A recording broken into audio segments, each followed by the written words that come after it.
Man, I listened back to that to the live we did earlier. You know what I'm saying? And we kind of got away from the subject, which happens.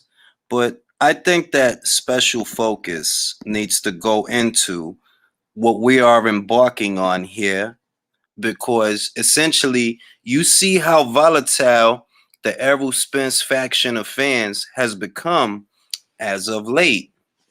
You know what I mean? Like they real riled up right now, you feel me? And it's because they know that if Spence beats Danny, ain't no reason in the world, what's goody Mark, reason in the world that the fight shouldn't happen right after that. It really ain't. Like, if he beats Danny, there's no reason to fight nobody else. Regardless of what Crawford is talking about, it's just no reason to fight somebody else. If you beat Danny, nobody trying to see no Porter rematch. So stop talking about Sean Porter. If anybody need to have a rematch, let Sean Porter and Keith Thurman have a rematch. And then the winner gets the winner of Crawford versus Spence. That's the way it should be. And that's why you seeing these cats is extra volatile right now. Like they real easy to set off. They real easy to rile up because they know what time it is, man. Like it ain't no more excuses to make, B. What's goody, Gatsby? What's goody, Carlos? Mark, I'm gonna shoot you that link. Because we kind of got away. We kind of got away from the subject. I want to say that, I wanted to save this take for a video. So I don't really want to get into the 60-40. I don't want to discuss that here because I actually want to do a video on that. But what I notice is if you seeing this influx of very volatile Errol Spence fans, it's like, yo, dog, it's because y'all know what time it is. Yes, you can talk now, Mark. You could talk right now. You better talk right now about how Kosei is going to whoop Kazuto's behind.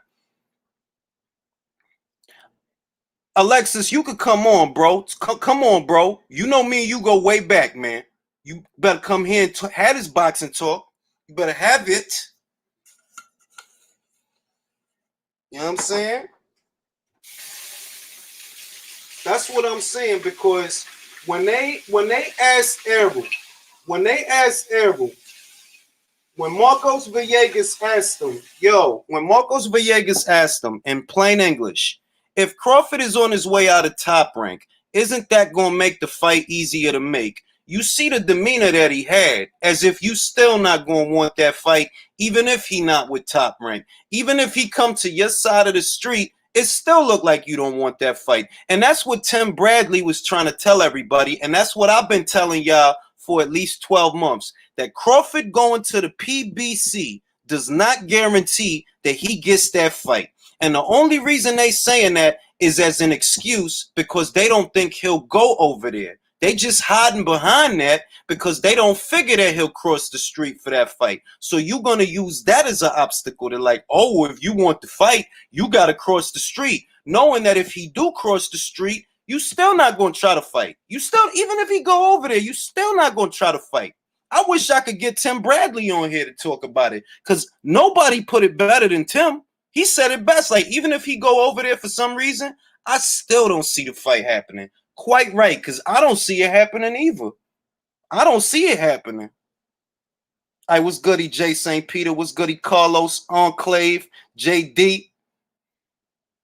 Oh, Conor looked good, though. Conor Ben looked good. Conor Ben did his thing. And it was just like I said on Twitter. It was just a litmus test. It's not a triangle theory. It's not about Sean Porter. It's more along the lines of, we've seen how Sean Porter looks against this fighter in Sebastian Formella. Now let's compare how Conor Ben looks against this fighter. Does he look like he belongs? And for what it's worth, Conor looked all right. The kid's showing a lot of improvement. The counters was nice. The punches was snappy and sharp. He looked good. The kid looked good. I don't know what fights he's going to be able to have in the welterweight division because he's a matchroom fighter. If he actually does climb up that upper echelon, when it's time to fight for a title, who he going to fight? Who going to give him the shot? I'm gonna give you another link right now, bro. We gotta have this boxing talk. Like, what's goody, Tyrese? You know what I'm saying? But I'm mainly focusing on this Spence stuff. I'm mainly focusing on this Spence stuff because I already see the BS. And I already see all the goalposts being moved. Derek James want to hide behind Sean Porter. That's what's going on. They want to hide behind Sean Porter. And Errol Spence's fans, they want to hide behind Sean Porter. Bro, we don't want to see Crawford versus Porter. We want to see Crawford versus the guy that beat Porter. That's what we want to see. At PBC, they do it backwards. Sean Porter beat Danny Garcia. Errol Spence beat Sean Porter so that Errol Spence could turn around and fight Danny Garcia. How much sense that make? Sean Porter beat Danny Garcia. Errol Spence beat Sean Porter so in his next fight, he could fight the guy that Porter beat. That don't even make sense.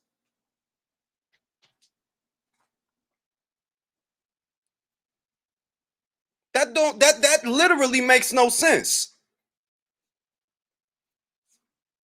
Man, you could forget that because Virgil Ortiz is a Golden Boy fighter, bro. He a Golden Boy fighter. They not gonna make that fight. He a Golden Boy fighter. What do you think about the future possibility that a real commission can emerge via government to force these promoters and alphabets to stop the excuses?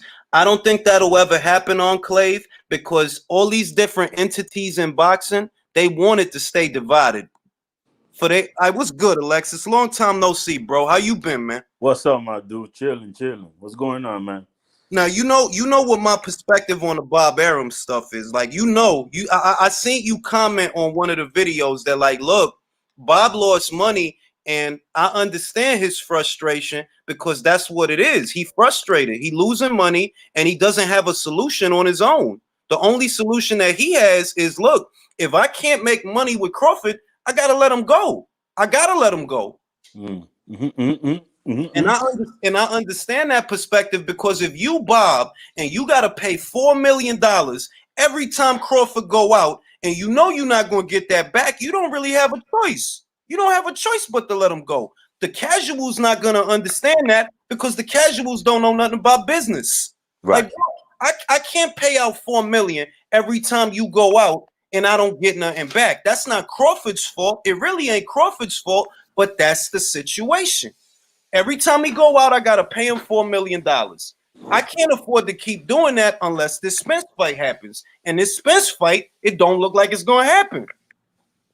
Well, he's not only is Crawford's $4 million, but then he's got to overpay opponents. So it's really costing Bob Arum somewhere in the neighborhood of $6 million. Yeah. $6 million to get somebody to put on a show for Crawford. But the interesting thing is this, right? So there's two things at play that I believe, right? Because you know what I'm saying. What I've seen after his comments, what has been the reaction to Bob Arum's comment? Like, people really gotta understand and accept that this old man has been very calculated, and sometimes he uses reverse psychology. I'm not saying that that's what's happening right now, but one can't deny that Crawford's name has not been this prominently mentioned across the board, across all platforms, until he made those comments. I mean, let's talk about it. Over the last 2 years, when has Crawford's name really sounded off on all platforms like this? Be that as it may, you know what they say, no publicity, only bad publicity is no publicity. And this is publicity. Am I right or wrong? That's true. You dig? That's true. So I would not put it past Bob Arum, and I think anyone else would be a fool to put it past Bob Arum that this was a calculated move, created purposely, insightfully purposely to incite these kinds of reaction. And even if it wasn't, and he was off the cuff and was just said something, believe me, right now he's thinking about capitalizing on the notoriety that is caused. You understand what I'm saying? So whether he did it on purpose or not is not the matter. I'm telling you that right now they're capitalizing on the results of this, because Crawford's name is all over the place, and he's not had this kind of publicity in quite a long time. I'm going to say this much. What I took away from Bob Arum's comments is he has to cut loose this investment because the Spence situation is too unstable. There are no guarantees that they can get Errol Spence Jr. in the ring. And if I keep Crawford and try to re-sign him, he's going to cost me millions and millions of dollars, and I'm going to lose millions on Crawford, and I'm going to lose millions trying to find guys for him to fight, because just like you said, in reality, it's not just $4 million. It's actually $6 million, because they had to give Brook $2 million. They had to give Brook $2 million.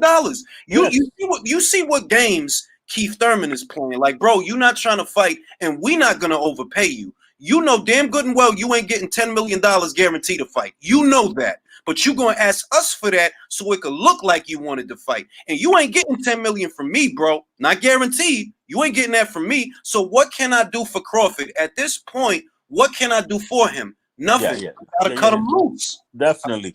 I mean, you're absolutely correct about that. I mean, Top Rank hasn't been around, the almost 60 years, just throwing good money after bad. He's fiscally responsible. That's one of the things that Bob Arum is. He's fiscally responsible. So he's definitely, he would definitely get out of the Crawford business if it's not paying off for him.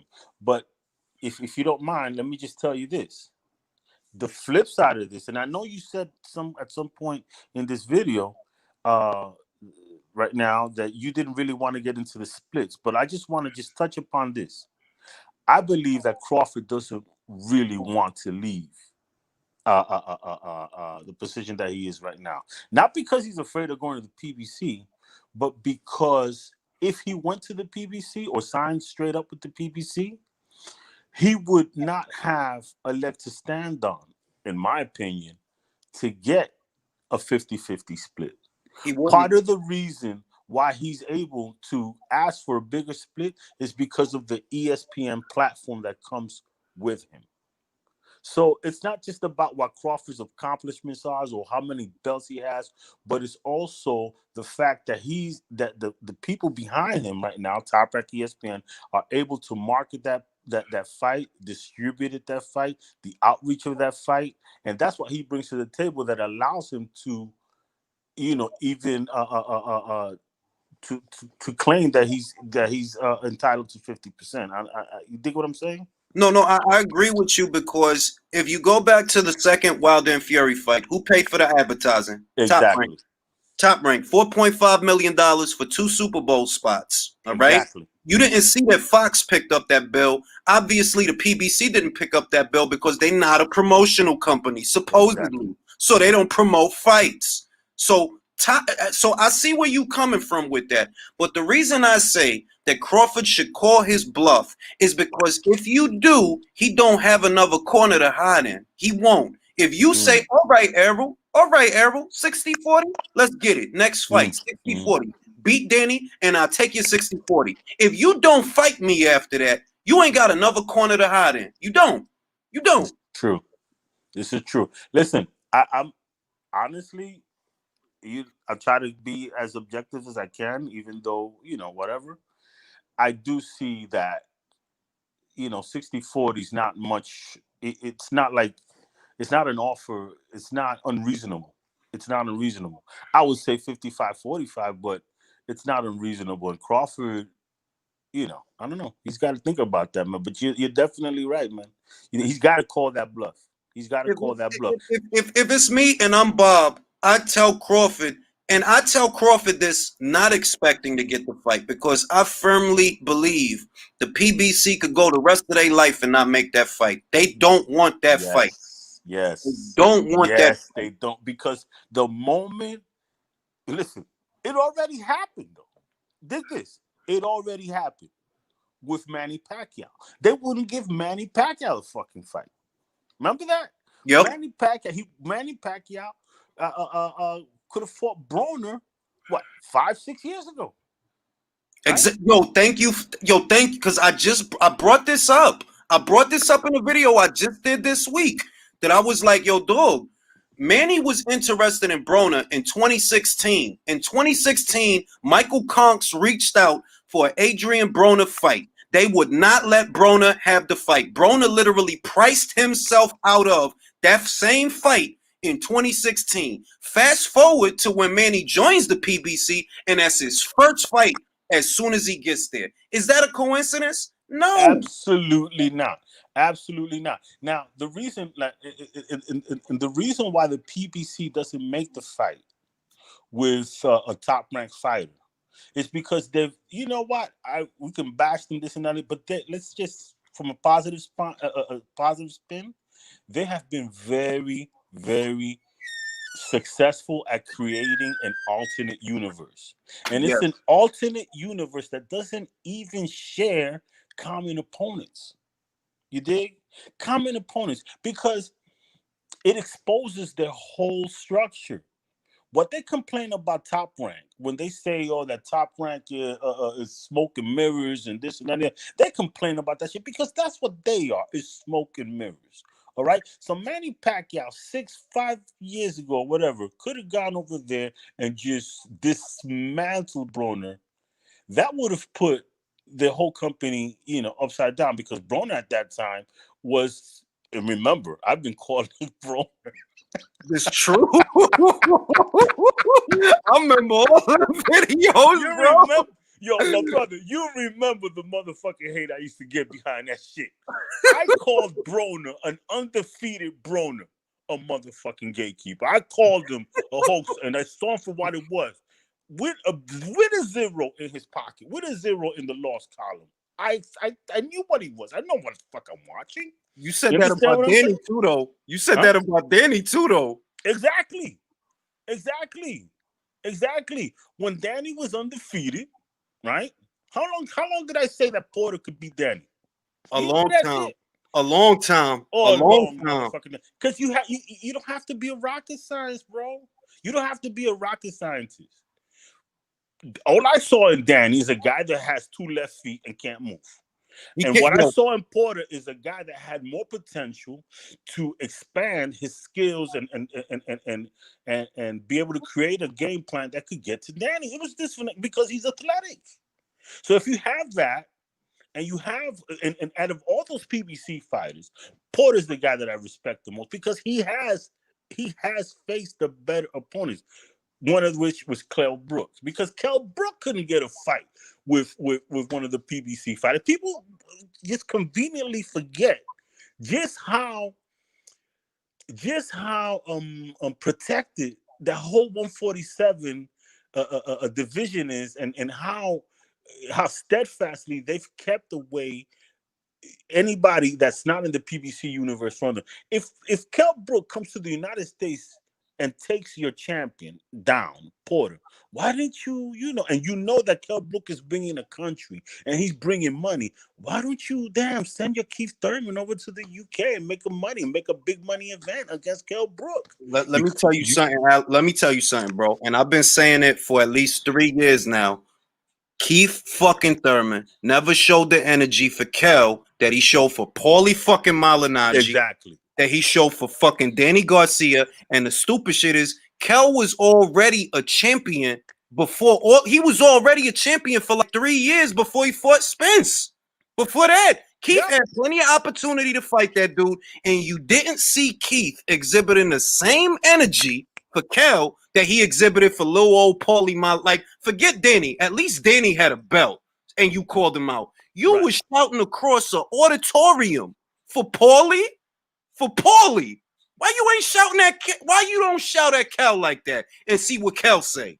Exactly, man. Paulie Malignaggi again.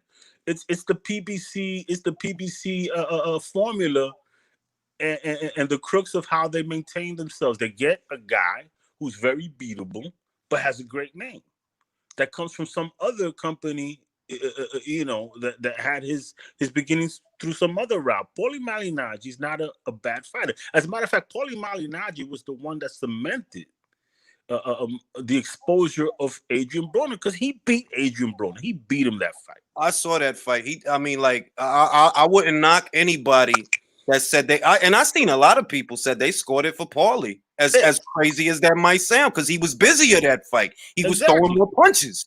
Exactly. So you saw just how limited a fighter or Adrian Broner really was, right? So again. So now you have Kell Brook. Just Kell Brook at one time, I don't know if you agree with this or not, was definitely, arguably, the #1 welterweight. I would say he was a high risk, low reward. He was always that. But you got to remember who was around. Tim Bradley was around. He had the WBO. Right. Then fucking Tim drops the WBO. Manny eventually picks that shit up. Right. At this time, at some time around there, you got Keith with the WBA, you got Danny with the WBC. This whole time, Kell still has the IBF, and he's still unbeaten. That's why I say Kell was never #1, but he was a high risk and a very low fucking reward. That's what it was. I agree with you to a certain extent, except that I don't agree as far as, and I'm gonna kill you with this. You're probably gonna fucking jump down my throat when I tell you this shit. I don't agree with the whole high risk, low reward thing, only because he was UK and he brought money. So there was reason to make that fight. There would have been enough money in the pot. You understand? Right. But what the PBC is really interested is in the long game. They can't get their fighters to be beaten outside of their universe, because it would expose their whole entire universe, man. Look at Manny Pacquiao, fucking 40 years old, finally leaves Top Rank and goes over there and takes out Broner and fucking Keith Thurman. If that is not exposing who the fuck the real quality of your welterweights, what the fuck is? Look, I'm gonna say this shit, right? You seen the Badu Jack Adonis Stevenson fight. It was a very even fight. The fight between them. Yes. Fast forward, you get motherfucking Oleksandr Vozdik in that motherfucking shit. Hello. He put the man in the hospital. Hello. You want to go even better? What's that cat's name that Badu Jack just lost to? Motherfucking Jean Pascal. Who was Jean Pascal in the HBO universe? Bro, who was Jean Pascal to fucking Dimitri Bivol? You know what I'm saying? Jean Pascal is a gatekeeper. He's a damn gatekeeper. At this stage in his career, in HBO, he was getting beat down like a ping pong. Bro, Kovalev. He beat the shit out the dude 2 times. In the second fight, he beat him worse than he beat him in the first. Exactly. Being swept all around the damn arena. This is who he was in HBO. He gets to the PBC universe.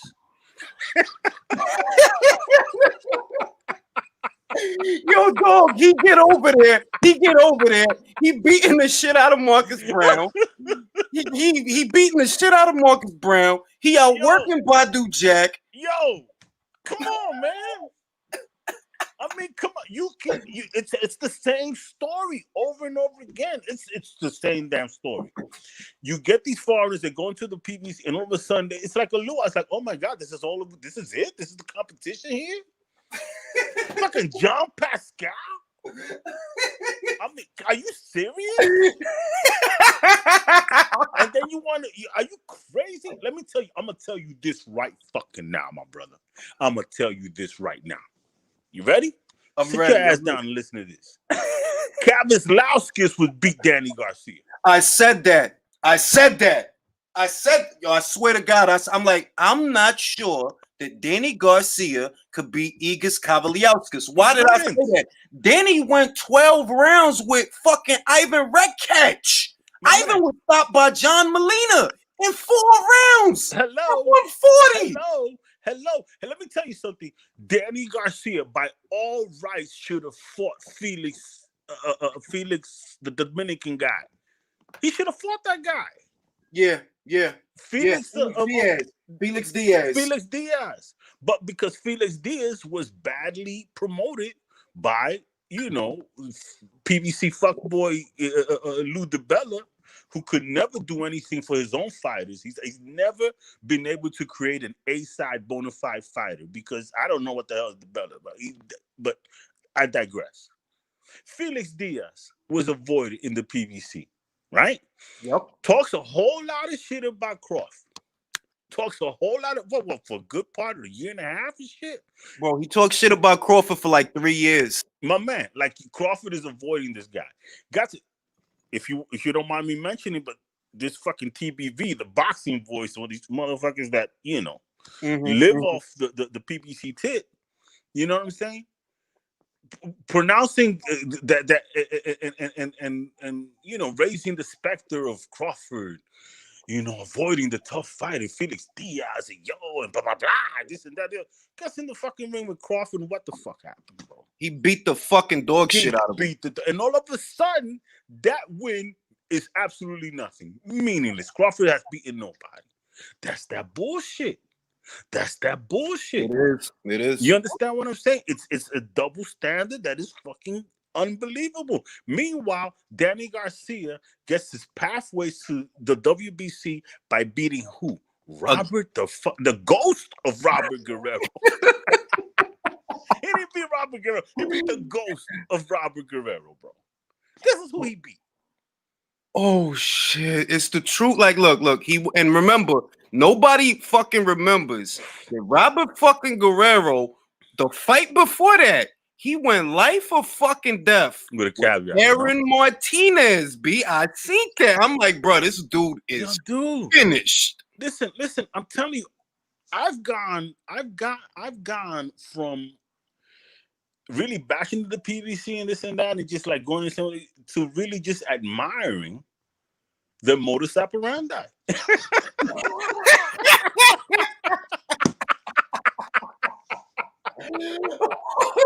Yo, dude. You gotta admire it. Listen, I can't hate. I congratulate. If you did it, bro, I gotta be like, okay, you know what? Accept it, take my lumps, and you've been able to create this universe and this, like fucking bubble, man. You pull the proverbial wool over the entire, an entire 75% of your fans, and they did it. They did. If you dare poke holes in the damn moon to let some light in there in that darkness, you're a fucking hater. And not only are you a hater, you're a racist hater.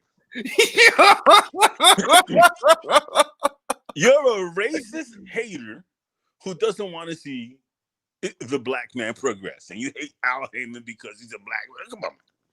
That's the narrative. That's the fucking narrative, bro. What are you supposed to do with that? You're supposed to do, and let me just tell you about this, bro, because I wanted to say this for quite a while, man.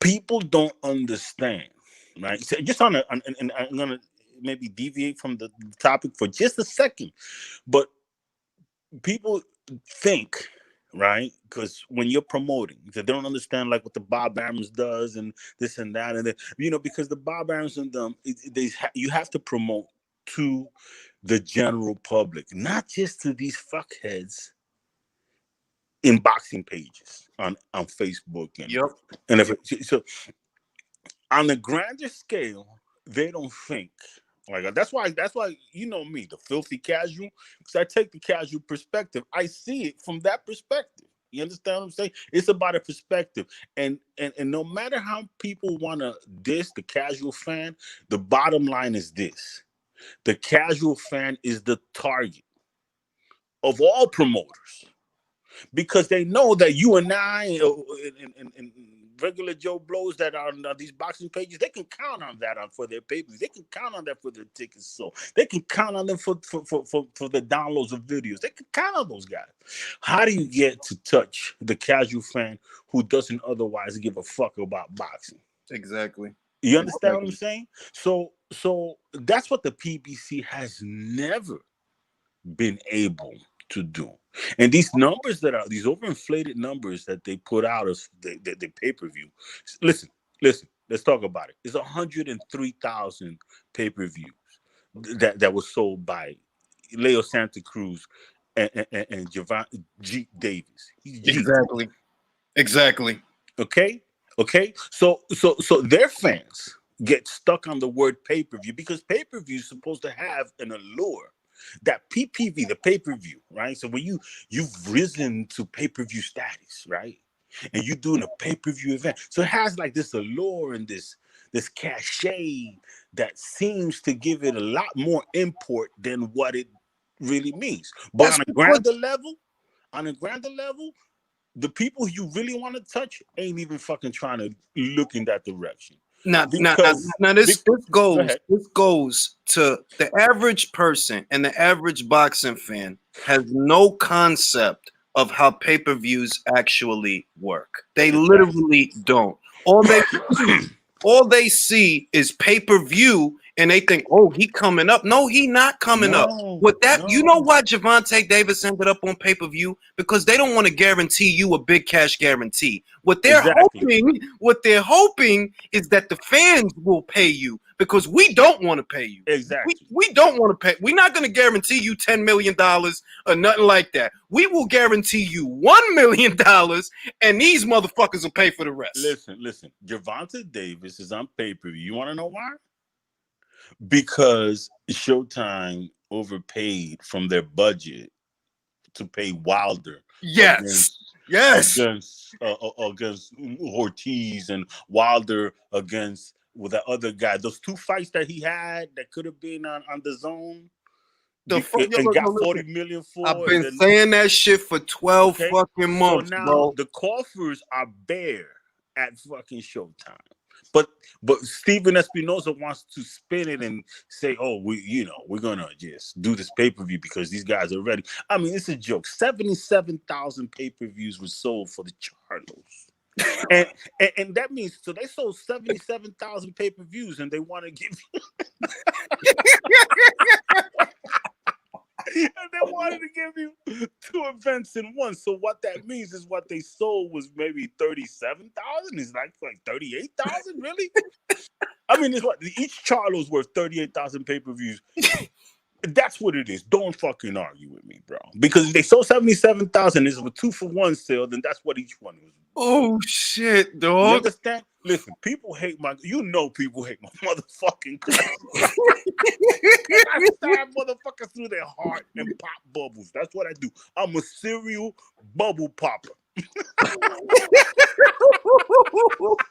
but it's like, look, you gotta, and this is what I tend to do, right? I tend to go with the best case scenario to prove a point. That even if Tank did sell 250,000 buys, right? Let's just call it that for argument's sake. You know that that's still less money than Eddie Hearn offered him. You know that, right? That Eddie offered him more money to fight Tevin Farmer on the zone than what he just made on pay-per-view. Yes. You know that fucking Eddie Hearn offered Jermall Charlo something like $7 million. $7 million to cross the street and fight Demetrius Andre. What do? You stay on the PBC side, you fight Sergey Derevyanchenko, and you don't even crack 200,000. I know you didn't. I know you didn't make $7 million. I know. You didn't sniff it. But on these boxing pages and the LDBC world, yes, he did, because it was a pay-per-view and he's with him and he's such a genius. Listen, stop. Let's stop the craziness. Is it okay to stop the craziness?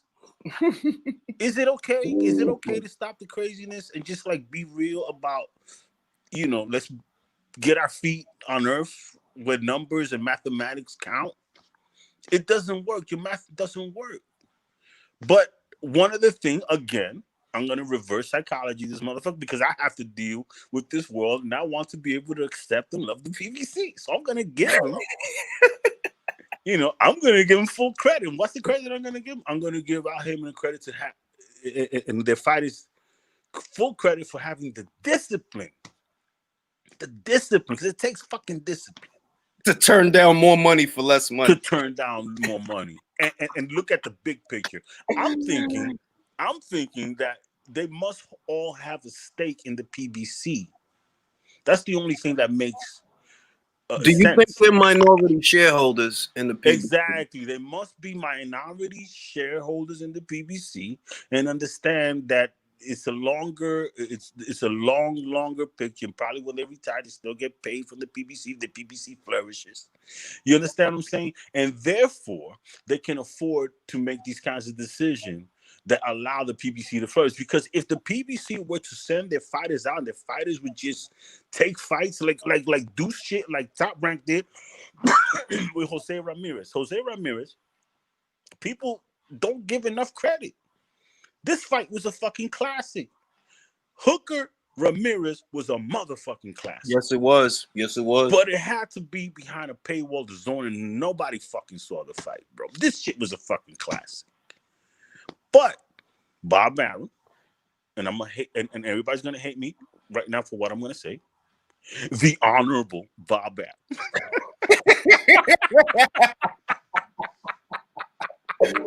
Oh shit! Listen, the Honorable Bob Arum did right by his fighter. Yes, he did, and I say it all the time. Bob saw, okay, these motherfuckers at the zone is willing to give you $4 million. Now I'm not giving you this shit. Go get the we not gonna give you that shit. But if they got that for you over there, you know what I'm gonna do? I'm gonna let you go get it because I fucking believe in you. Go get it. Get that belt and get that money. Bottom line, this is the smoke and mirrors. The smoke and mirrors and Top Rank is this.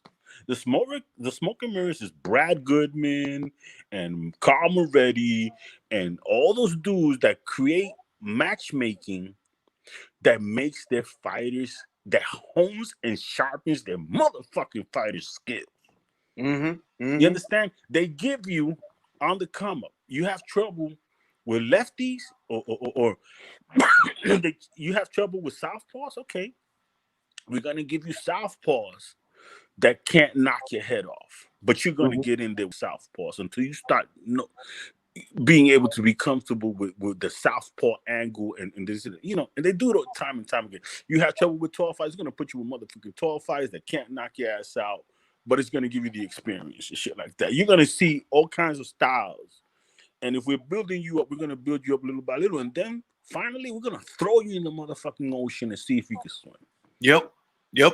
And that's Ramirez a story. Who he fought, and listen, this win looks better and better by the day. Who he fought before fighting Hooker and them? Fucking Javier Orozco. Zepeda, Javier Orozco, motherfucking. He fought some. I mean, like Jose, not for nothing. He did fight some solid guys, but that's consistent with Top Rank. For example, go ahead. Look at Isaac Dogbe. Dogbe fought this Japanese motherfucker, right? That Japanese motherfucker had never been knocked out. Fucking Dogbe knocks him out. What they do to Dogbe? Okay, Dogbe, you got to fight some more tall motherfuckers. You got to fight this Mexican kid. They ain't gonna pamper you over here, bro. They not gonna coddle you. They gonna put you out there and it's sink or swim, bro. Sink or swim. You know why? Because at the end of the day, you want to be able to go into co-promoted events that really are the crux of big pay-per-views, because you have a promoter that built their fighters and has the fan base, and now you have your fighter and you put them in it's like fucking it's the arena, like fucking body artists. You want to get the other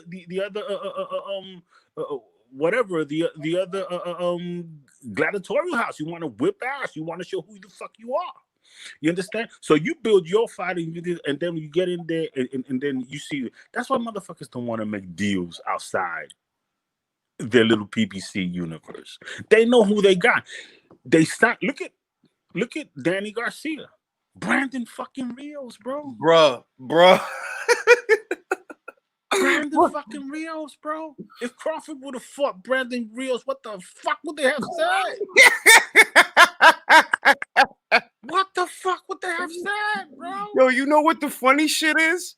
He fought Red Cat after that. That's a step down from Brandon Rios. Exactly. And let me tell you something. And I'm glad that we brought it back to this situation with the 147 pounders, bro.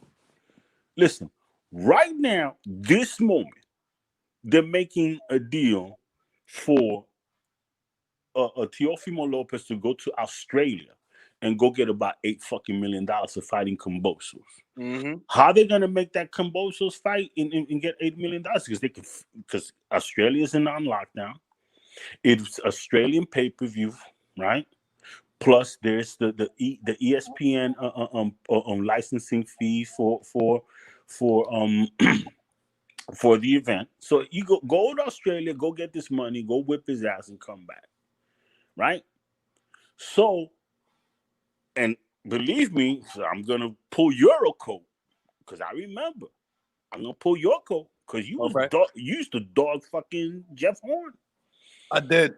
And I told you, and what was I telling you? I said, yo, no, this Jeff Horn dude is, but no, stop. Listen, Jeff Horn. No, stop. And I would tell you, nah, Jeff Horn is not. So you went along that line. So dig this. Jeff Horn beats Danny Garcia. I mean, he beats Manny Pacquiao. Whether it's controversial or not is beside the point. I'm telling you, from my view, I'm not saying that whatever, I can see why a judge gave him that fight. That's all I'll say. You understand? Because at the end of the day, and even Keith Thurman, believe it or not, I don't agree with a lot of things Keith Thurman has to say.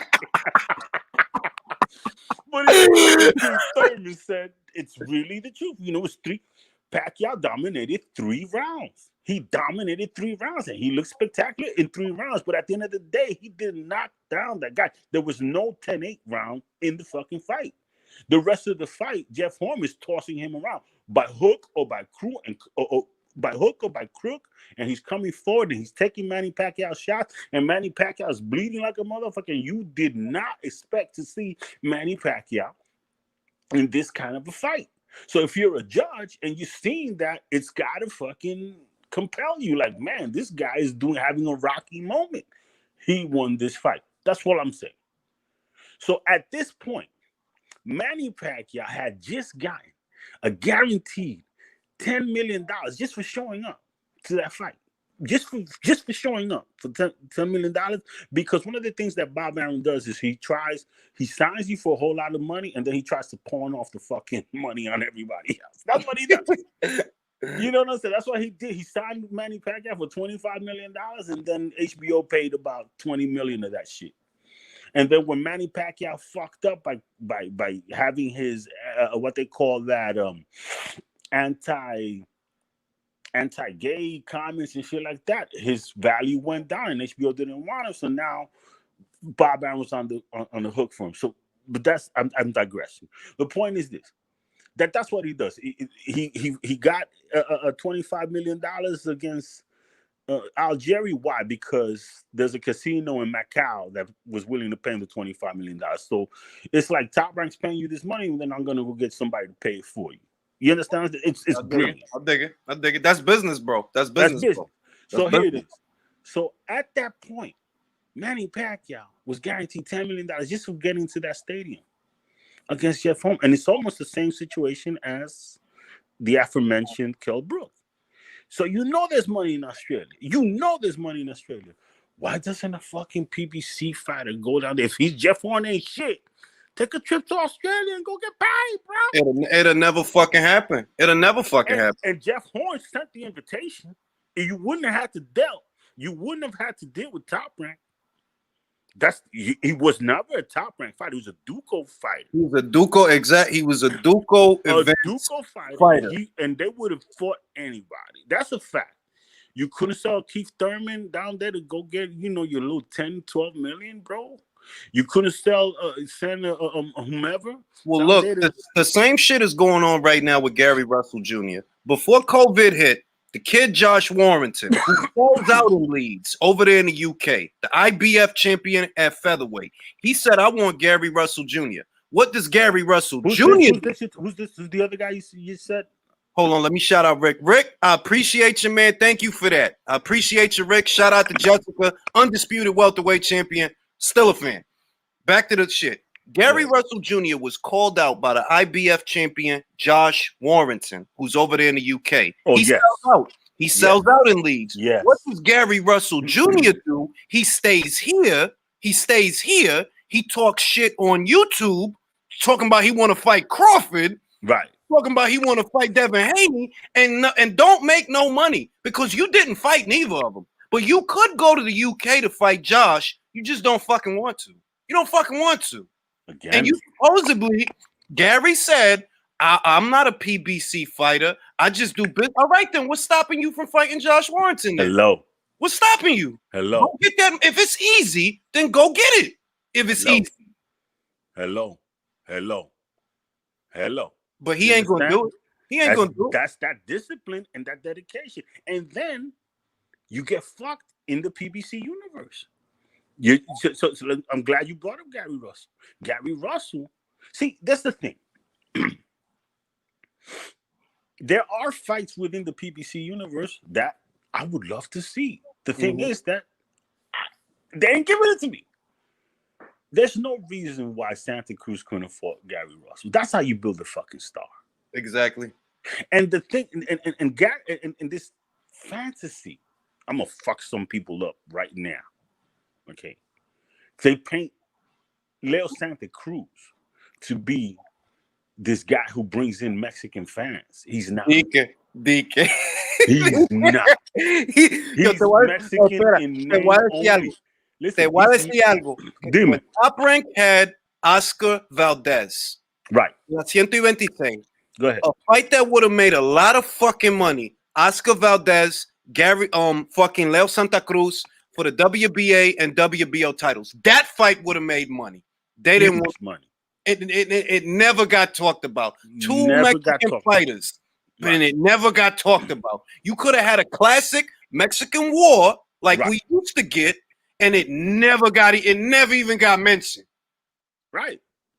And it's the classic Mexican wars that build the Mexican fan base. Mexicans, you can say whatever the fuck you want, but them dudes, their fan base, you gotta earn their love. Yeah. You understand? And Leo never had it. It isn't just you walking in the ring and waving their flag that gets you their love. No, you gotta, they gotta see. Hey, coño, órale, echó pa'lante, le dices ganas. Bro, por eso es que es zurdo, por eso es que es zurdo. They don't give a fuck if you lost. Bro, por eso es que es zurdo. Te voy a decir, por eso es que es zurdo. Tú no ves y que zurdo tiene todos esos fans que Canelo tiene. He don't have a fit. What? Because you gotta fucking earn it, bro. You have to earn it. Right. It's not enough because I'm from over there and I wave. No, bro. Not you happening. Gotta have the Not fight, happening, bro. Now I'm gonna tell you this. I'm gonna give Zurdo this much credit. I mean this much of a pass is that he was in the same position as Crawford. Yes, he was. And I say it all the time. Yes, he was. Fucking DeGale had the IBF, who was on the PBC side. Right. Motherfucking Benavidez had the WBC. He was on the PBC side. I can't give him a pass for George Groves because George wasn't with them. But George went to the World Boxing Super Series. That's where he went. Right. But Zurdo was frozen out. He was frozen out, bro. He really couldn't unify with nobody. He couldn't unify with. It's not his fault. He didn't get in. And I'll tell you, as far as the WBSS and his non-participation, guess what? Top Rank decided that the WBSS is not necessary for him to take for that shit. If you remember this, this is how they were gonna do it. They basically went out there and fucking kidnapped Benavidez. Yep. They went out there. This is what they were gonna do: is kidnap Benavidez. And this is what you're going to do. You're going to unify with this guy. So it's not like they were protecting this guy. They was trying to get him viable opponents by hook or by crook. The other thing that they were that when that struck out, then they were going to do what's that guy Uzcategui. Uzcategui fought on ESPN Plus just prior to fighting Caleb Plant. People don't remember that. Those are the type of deals that they did. So that what they did with Zanford Promotion is that we're going to give you a date for Uzcategui on our platform. Hopefully, when you go and beat Plant, you come back to our platform. You owe us one. But he fucking lost to Plant. Yep. And then this is the part that I blame Zurdo Ramirez on, right? Zurdo Ramirez, bro, you're outgrowing 168. You're like, dude, you can't fit in this division no fucking more, bro. We're gonna go and get an entire division for your ass, bro. We're gonna go and get an entire division for your ass, bro, just for you. And remember, I did this post. A lot of people don't remember, right? It was a ring out here a couple of pages. On the night that Deontay Wilder fought Luis Ortiz the first time, I believe it was like in December, right? Yeah. The first fight. I said that the most important fight of the day that had the most possibility of repercussions down the road for PBC and for any boxing company, the most important fight of the day was going to be taking place between Gvozdyk and Stevenson. Yes. That fight, you remember that? So why I said that is because whoever won that fight basically was going to take over the 175 division. And that's exactly what happened. It is, because after that fucking fight, Top Rank has had the run of 175 ever since. Ever since. That was the key. They needed to get that fight. And they were willing, because they trust Gvozdyk. Yep. To send them to Showtime. So we'll send them over there. We'll beat your ass, Stevenson, and bring us back to fucking same shit with Ramirez. It's the same thing. They're trusting fighters. They'll send them anywhere. We got fucking warriors here. We know who we got. I don't know who you got. We know who we got. So then he comes back. Gvozdyk brings the 175 division back down. Now you got tailor-made fucking opponents for your ass. Gvozdyk, who they can't fuck with, they can't really dispel, because always they want to question your resume. They question everybody's resume, said PBC fights, right? They go through everybody's fucking resume with a fine-tooth comb and a magnifying glass and spotlights, right? But they can't tell you that Danny Garcia beat the ghost of Robert Guerrero, who hadn't been anything at 147. Exactly. Or they can't tell you that Danny Garcia hasn't beaten anybody at 147 of note. They don't want to tell. Shh, let's keep that fucking quiet. Listen, let me tell you something. I'm going to tell you something. Go ahead. PBC costed themselves to a better beef. How do I know? In those days, Artur Better Beef was a PBC fighter, but why did Artur want to leave Yvonne Michelle, who at that time was in bed with the PBC? Remember, Yvonne Michelle was in bed with the PBC. Adonis Stevenson's Canadian promoter, Yvonne Michelle. What was Artur's problem? Artur wanted to fight more, but on the PBC, he wasn't getting no fucking fight dates. So he fought to get out of his contract. He gets out of his fucking contract. He goes to the zone for one fight. One. After that, where does he fucking go? He fucking goes to Top Rank. Because he's going to get fucking fights. He's going to fight other champions, and they're all about unifications. So two fucking fights into the Top Rank contract. Two fights. He gets Gvozdyk. Right. 2 fights. Because they're not about protecting anybody. If you sign with Top Rank, you're going to unify, bro. If you start with Top Rank, you're going to unify. That's what you do. The proof is in the fucking pudding, bro. They've unified. Crawford unified. Gennady Golovkin spent his entire career supposedly wanting to unify middleweight division. Never fucking did. In that 2 time Top Rank has gotten Crawford, Teofimo Lopez, Jose Ramirez, and Taylor are about to do it.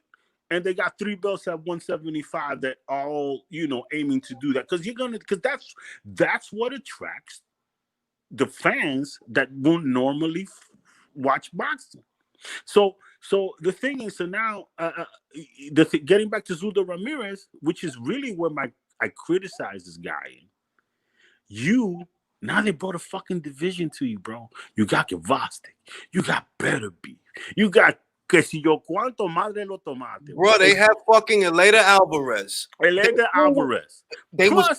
Plus, you know that there's going to be absolutely nothing stopping you from getting a Bivol fight because Top Rank does business with the Zone and Eddie Hearn. That's why I respect Eddie Hearn. I respect it.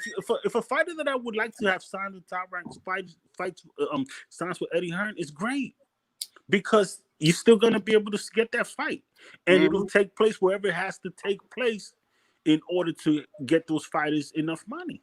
That's understandable. You understand? So the thing about the PBC, when you sign with the PBC, that's it. Your shit is in fucking the third dimension. Bro, you look at what happened to Ray Vargas. And I never forgot. And Manuel Navarrete say, yo, Ray, if you want to unify, you got my number, bro. Call me. If you want to fight, if he want to fight, we can fight. What does Ray Vargas do? He goes to the fucking PBC. And what's he doing now? Nada. He's a champion in race. That's the story. You go over there to lounge. You go over there. You don't go to the PBC because you want to fight and make fights. You don't. You go over to the PBC because you want to have your belt and have your cake and eat it too. That's it. If you ask me, this is what I think. I think that they told Ray to I don't know if he really hurt his leg. I'm just saying it wouldn't surprise me if they told him to vacate so they could give Luis Nery that belt. It wouldn't surprise me. It wouldn't surprise me. Luis Nery, and what's Luis Nery? Luis Nery should be a bigger star than he is. But before we get out of this, because we started this thing with Leo Santa Cruz, right? So yeah. They had Leo Santa Cruz. They want to paint him as a superstar, Mexican, and this and that. No, that's a fucking fallacy. Because at the end of the day, Leo Santa Cruz has one fucking notable fight with Carl Frampton, right? That's it. And then he rematched Carl Frampton. I'm going to give him credit for that. But then he didn't do the rock thing, the honorable thing, and then go fight Carl Frampton in Belfast. You got to say the entire story. But before that, the one fight that let me not go to this ultimate thing, but because I'm gonna fuck you up when I say this shit. But so then you don't go to Belfast. You have this belt, right? So now you're in PBC land, right? And you thinking that you're gonna be a Mexican superstar when Mexicans just saw this black dude diss your father? Word. Mexicans saw this black dude diss your father, basically threaten, like it was that's an ugly ass fucking video. Gary Russell Jr. should have not done shit like that. This shit was ugly. You understand what I'm saying? Whether he's just promoting his bullshit, this and that and the other, no. To the Mexican fan, this man who's your enemy put his arm around your father, which is really like nigga, if I can't get you, I got your little man, your old man right here, right? He's supposed to be, and you didn't respond to that by getting him in the ring. Trust me, you didn't win any points. The day after that, no, la semana que eso pasó. Fucking Leo Santa Cruz is sitting on a couch with Fight Hype, I think it was. He like, right. I get fight who they tell me to fight. I'm like, right. bro. You didn't address that. You did not address that. And you think Mexican fans, you're gonna get real bloodthirsty Mexican fans to follow you? No. But here it is. The fight that people want, and I remember this shit, and you're gonna fucking remember this shit too. The fight that people actually were interested, that he could have garnered a whole lot of Mexican fans in, he purposely didn't take, and that was Guillermo Rigondeaux. Ya tú sabes. Pero no, espera. Heyman blocked it. Heyman blocked it. he was still with Oscar De La Hoya. Oscar De La Hoya was still who knows how to build superstars. He knows what it takes. Because Oscar De La Hoya, you can say he's pretty boy this, and he dresses like women, and this. You can say all that in whatever the fuck you want, but also say that man fought the who's who of his time. Yeah. And he knows exactly the formula it takes to become who he became, right? And he said, wow, there was genuine interest between Leo Santa Cruz of seeing Santa Cruz Rigondeaux fight. Rigondeaux had been let go by Top Rank. He'd been let go because of his fucking performance against Agbico. Because that and they to this day they give Bob Arum shit for letting him go. That you killed his career, you blackballed his career. What the fuck did he do? All he said was like that. I can't do nothing with this guy. Goodbye. That's all he did. No, pero mira la vaina. They acting like cause Bob Arum let him go, bro. You can still watch his fights. He fought after that, bro. Exactly. What you blaming Bob for fucking Rigondeaux's career for? Oh, well, all he did was let him go and give him freedom. That's all he did. And then, so this guy capitalized on it, or wanted to capitalize on it, Oscar De La Hoya, and said, wow, this guy has a belt. People want to see it. Remember that? Do you remember that? Bro, listen. Ellos estaban negociando la pelea. Iban a hacer la pelea. Fucking Al Heyman had a right to buy the contract. What does he do? He buys Leo's fucking contract. He gets him over to the PBC. Y ya tú sabes lo que pasó después. Guillermo se jodió. Call Frank ducked him. Leo ducked him, and Scott Quick ducked him. Y se jodió. That's the career building fights that would have. That's the road, right? So we got to take it all the way back from there to now to today.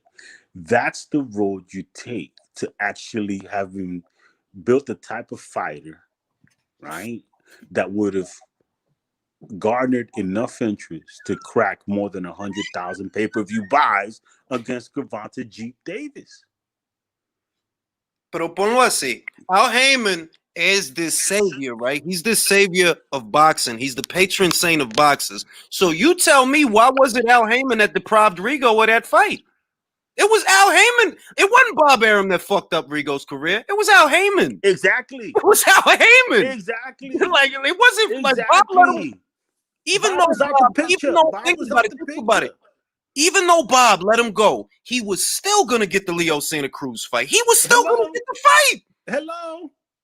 And who bought out the contract? Your boy Leo said it in plain English. Al Heyman down the fight. He didn't think people wanted to see it. And the rest is history. It's history. He didn't think that he wanted to get this man's ass beat. That's what he didn't think. He knew what was going to happen. People wanted to see that fight. And if Leo Santa Cruz was taking that fight, performed well, because for the Mexican fan, you don't have to win. It's not about the zero. It's about the performance. It's about the heart that you show in that motherfucking ring. That's all it takes. And I'm saying, I'm not minimizing the heart and the pain and the blood and the glory. I'm just saying that it's not about perfection. It's not. You understand, bro? So anyway, bro, listen, bro. This discussion has been wonderful, brother.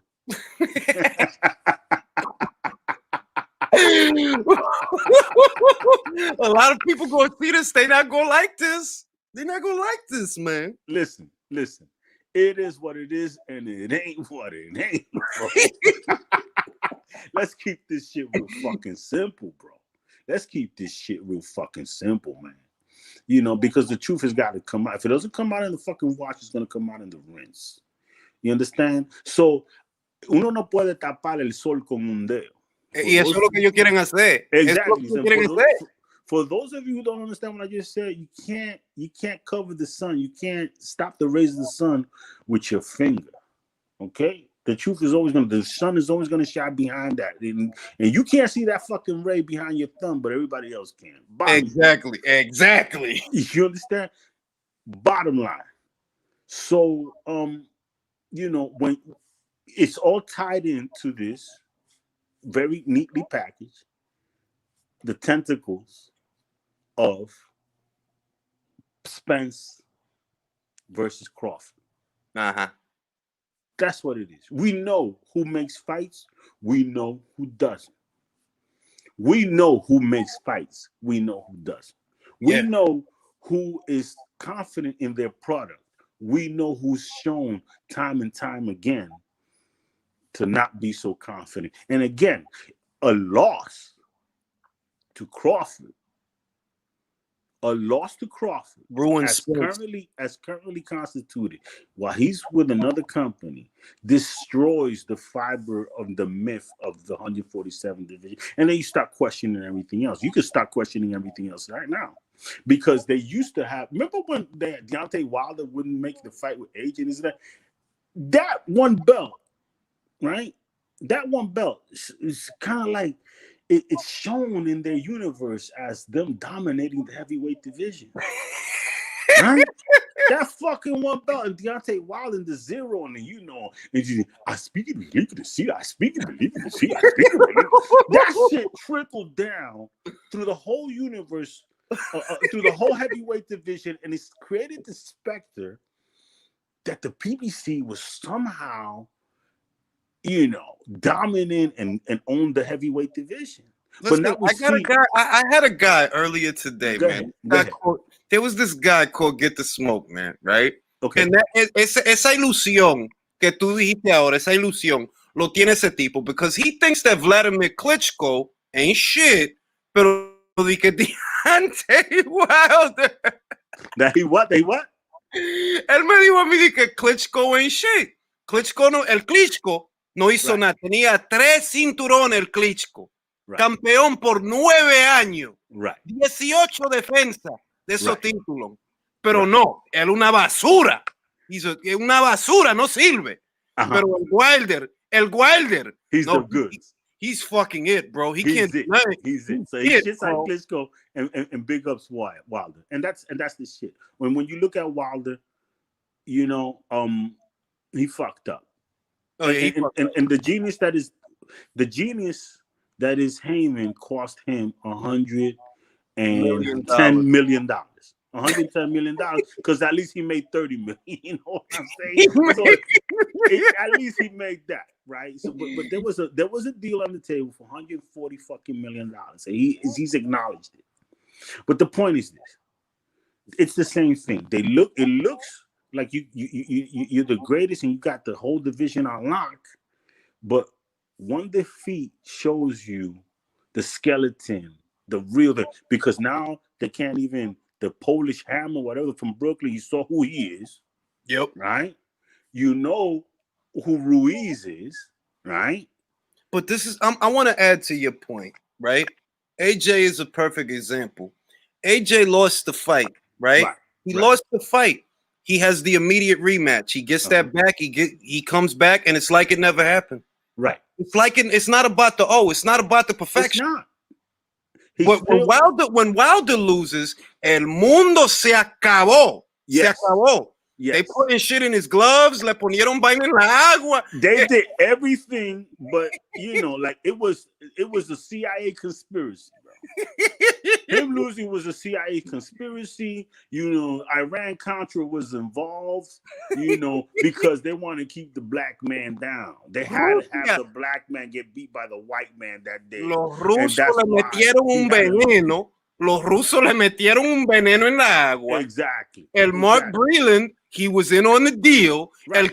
Kenny Bayless. Everybody was in on the steal, my brother, and this is what kicks my ass. That's why I say I keep it casual. I'm a casual fan. You know why? Because hardcore fans are fucking idiots. Because the same fucking knowledgeable hardcore fans who know the X's and O's of boxing and knows the nuances and this and that and the third are the same motherfuckers just watched this one trick pony with one hand and said that he was going to, if you're a real knowledgeable fan, if you really know about boxing, why would you even entertain a Wilder being dominant for a long period of time when he's a one-trick pony, very limited fighter? Fucking Stevie Wonder could see how limited he was.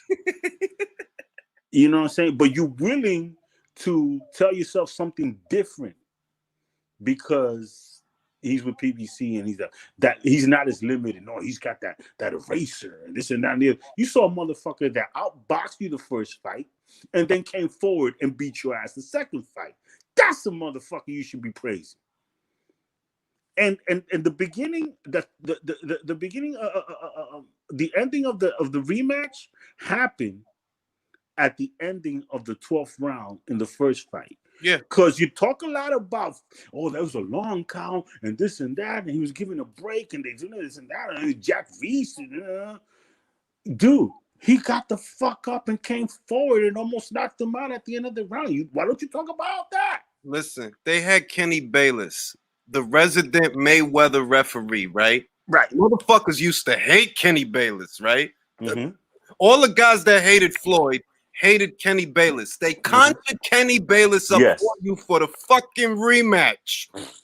Kenny Bayless was not doing Tyson Fury no fucking favors, bro. No, he took a Wilder is mad. Oye la vaina. Wilder is mad at bro. Kenny Bayless ain't the one that threw the towel, motherfucker. He didn't throw the towel. Your trainer threw the towel because you was getting fucked up. And saved you for the possibility of the trilogy. Because why beat your ass? Why get your ass laid out, fucked up, instead of saving you for the trilogy? No, because he's a warrior and he wants to die. It's so stupid. So, my brother, listen, I gotta let you go, bro. But it's been real, man. It's been real, bro. Always a pleasure, Alexis. None but love. Next level boxing talk. Thank you, Ring IQ. Peace. Oh, my fault, Alexis. Go ahead, bro. Now I'm saying, much love. You know what I'm saying? Shout out to Ring IQ. And I just like to shout who the fuck I am. The Filthy Casual. Next level boxing talk, you motherfuckers. I'll at you, man. Hey, we gonna let Punch in on this action, man. We gonna let him more hit. You know what I'm saying? But that's what's going on, man. You know what I'm saying? Like, I'm like, yo, I don't understand how people don't see this. And I say it all the time that a lot of the PBC core fans are boxing fans who before 2015 was not watching boxing. That's why when you tell them certain stuff, they really don't even be knowing what you're talking about. Most PBC fans don't know that before Danny Garcia laid a glove on Lamont Peterson, or didn't lay a glove on Lamont Peterson, Tim Bradley took Lamont Peterson's O. That's a fact. He took his O. Devon Alexander, he beat him too. Brandon Rios, he beat him before Danny. And Manny Pacquiao beat Brandon before Tim beat Brandon. You see what I'm saying? And what the PBC is trying to do is replicate Tim Bradley's resume. Why you think they so fucking focused on Manny fucking Pacquiao? They so focused on Manny Pacquiao. I was good, Punch. Dímelo, mi hermano. Estamos bebiendo aquí. No, estamos hablando del PBC y que ellos quieren ser un mundo entre un mundo. Ellos quieren vivir separate from the world of boxing because the world of boxing, for the most part, is one universe. Matchroom works with Top Rank. Top Rank works with Golden Boy. Golden Boy works with Main Events. Main Events will work with Duco, and so on and so forth. Everybody works with everybody. That is boxing. That is how it has always been. Everybody works with everybody to make the fucking fights. If the fans is asking you for a fight, as a promoter, it's your job to give them that fight. And the only ones who don't seem to think so is the PBC. If I ask you for Crawford versus Spence, what you give me? Spence versus Mikey Garcia. Spence versus Sean Porter. Spence versus Danny Garcia. All on pay-per-view. Because you're gonna rape my wallet, basically. You trying to rape my wallet, giving me shit that I didn't ask you for none of that shit. You for Crawford versus Spence. Very simple. If you believe in your product, stand by it and put Errol in the ring with Crawford. Very simple. You already know they're not in the business of boxing. They're in the business of just making money. They're in the business of entertainment. That's it. That's it. It's Al Heyman got his connections with networks, and that's it. It's business. He don't need to even. That's why he don't even do no interviews. I don't care. I don't even think that Al Heyman actually even watches the fights. I don't think he does either. I don't he think just he does makes either. sure you go. I'm gonna get you the money. I'm gonna get you the money, and that's it. Get you the investors. Let me get the investors in. Get the money. Put the money in the pot. Negotiate, and that's it. Mira ese muerto que ellos ponieron ahí con Luis Ortiz. That shit was ridiculous, bro. That was that was the most. Look, I don't often accuse fighters of taking dives because I'm not a presumptuous person and I'm not an asshole. I don't want to assume. But bro, if that wasn't a dive, I don't know what was, bro. He didn't touch that man. He hit him on the glove, but he hit him on the elbow. Dude fell down like he got shot. Y'all still trying to build Luis Ortiz because that is Wilder's crowning achievement. He beat Luis Ortiz. Let me call my mother. He beat Luis Ortiz. Oh my God. And that's all he did, bro. Mi hermano, and everybody that's working with Al Heyman. I think Al Heyman don't want to work with promoters that care about the boxing itself. Porque mira Fortuna. The only reason he didn't fight Devin Haney was because of Samson. Who Samson's working with? With Al Heyman. Mira. Y no hay razón en eso, porque okay, y te lo voy a decir ahora. If you give me Gervonta Davis, or if they would have given me Gervonta Davis versus Javier Fortuna, yes, I like that fight. At 135, Javier is solid. So yeah, I'll take that. What do y'all do? Y'all put him in there with Gamboa. Fucking Gamboa. And look when I go back and forth with Ellerby, he gets mad because I call him out on that shit. Because you don't talk about legacy. All you talk about is fucking money. I'm telling you, I'm a fan. I don't care about the money. I can understand the business, but that doesn't mean I'm watching the business because of the money. You getting mad because I'll tell you that no, this is not the A side. That's all you focus on is A side, but you're not focused on his opponent. You're not focused on building your fighters. You focus on this fucking A side. Chris Brown can fucking do the moonwalk. Si Teofimo va para Australia y pelea con Camboso y ellos le dan $7 million or $8 million, Teofimo is the ace. No me diga tú que con 250,000, and you and I both know it didn't do 200,000 baht. Don't ever be fooled. Don't ever be fooled. Not. But I'll run with the number to prove a point that even if it's the way you say it is, that it did 200, he still didn't make $7 million. It's not my fault that most motherfuckers don't know how to add, subtract, divide, and multiply. But I do. And I know how pay-per-views work. And looking at those numbers, nah, you didn't make 7, bro. I don't think you did. Because the numbers don't add up to that. They don't. My brother, I don't even waste my time to do a video talking about numbers. I don't do videos thinking, oh, this person made 200,000 on pay-per-view buys. Only did it once, the Manny Pacquiao one. But lo otro pa' qué? Porque we know that that's all fucking lies, all that shit. Just like the Earl spent $6 million after the Olympic game, and they try to pump that, knowing that wasn't organic numbers. Exactly. Yo lo hago. Te voy a decir por qué yo lo hago. Porque you can still see the lie, bro. You can still see the lie. Like, bro, you saying that it did 200, we know you're going to exaggerate.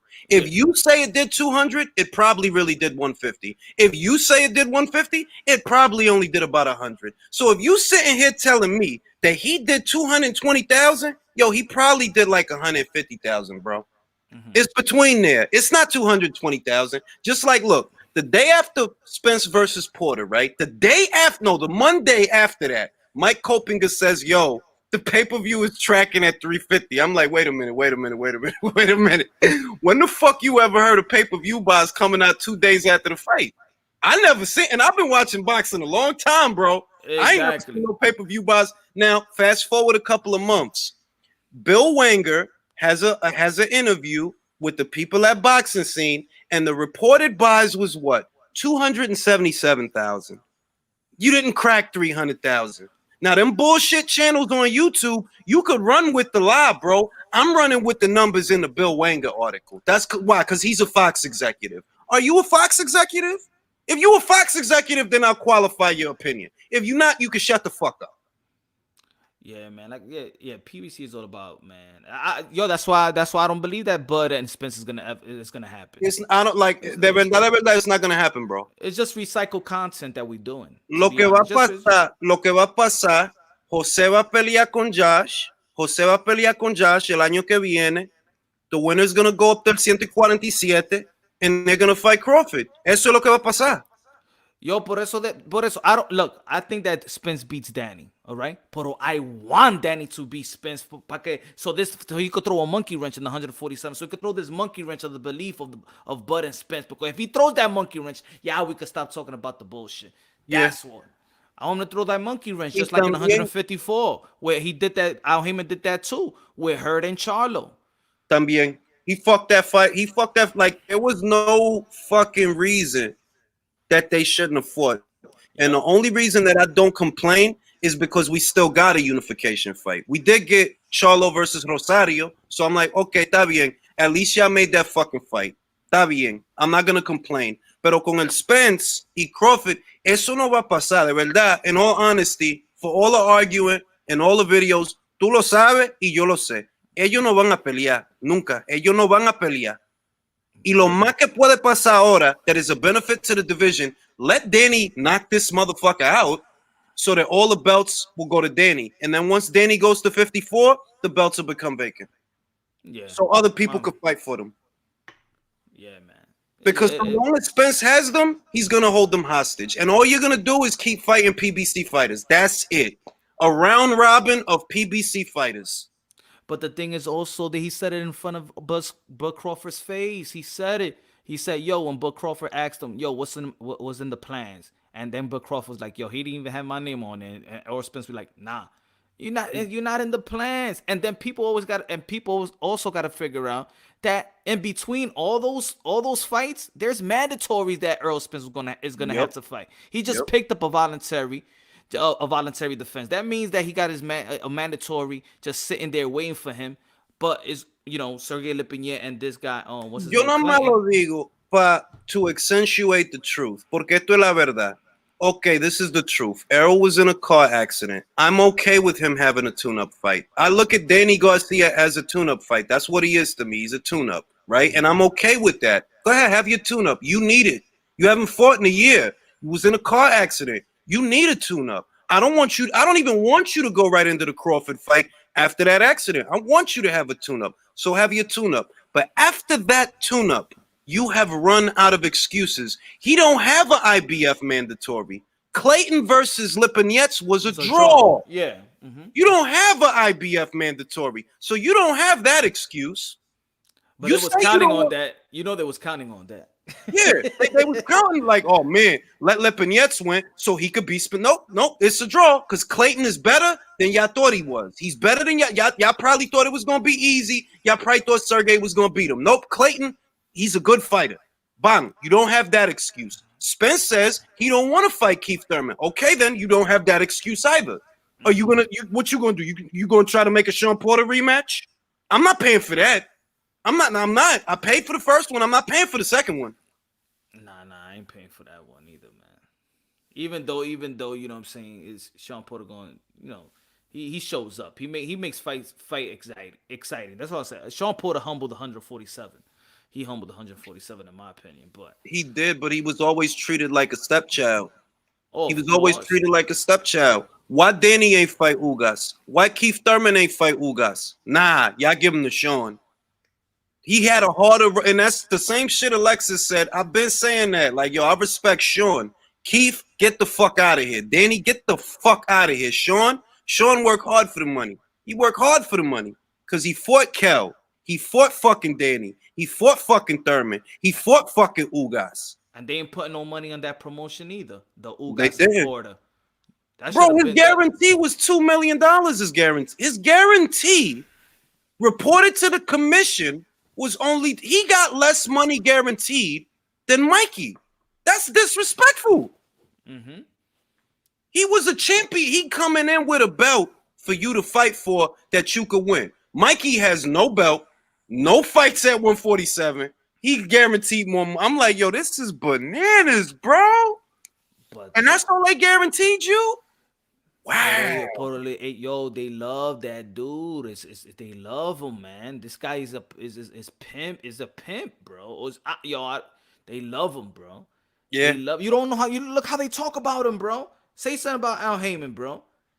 Bruh, if you say something about like not for nothing, I don't. Well, I know where it comes from. I understand the fixation and the affinity, but it's like, yo, that shit fake, bro. All of that shit.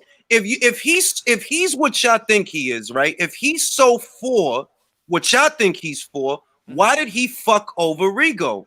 He's the one who costed Rigo the Santa Cruz fight. Yeah. He did that.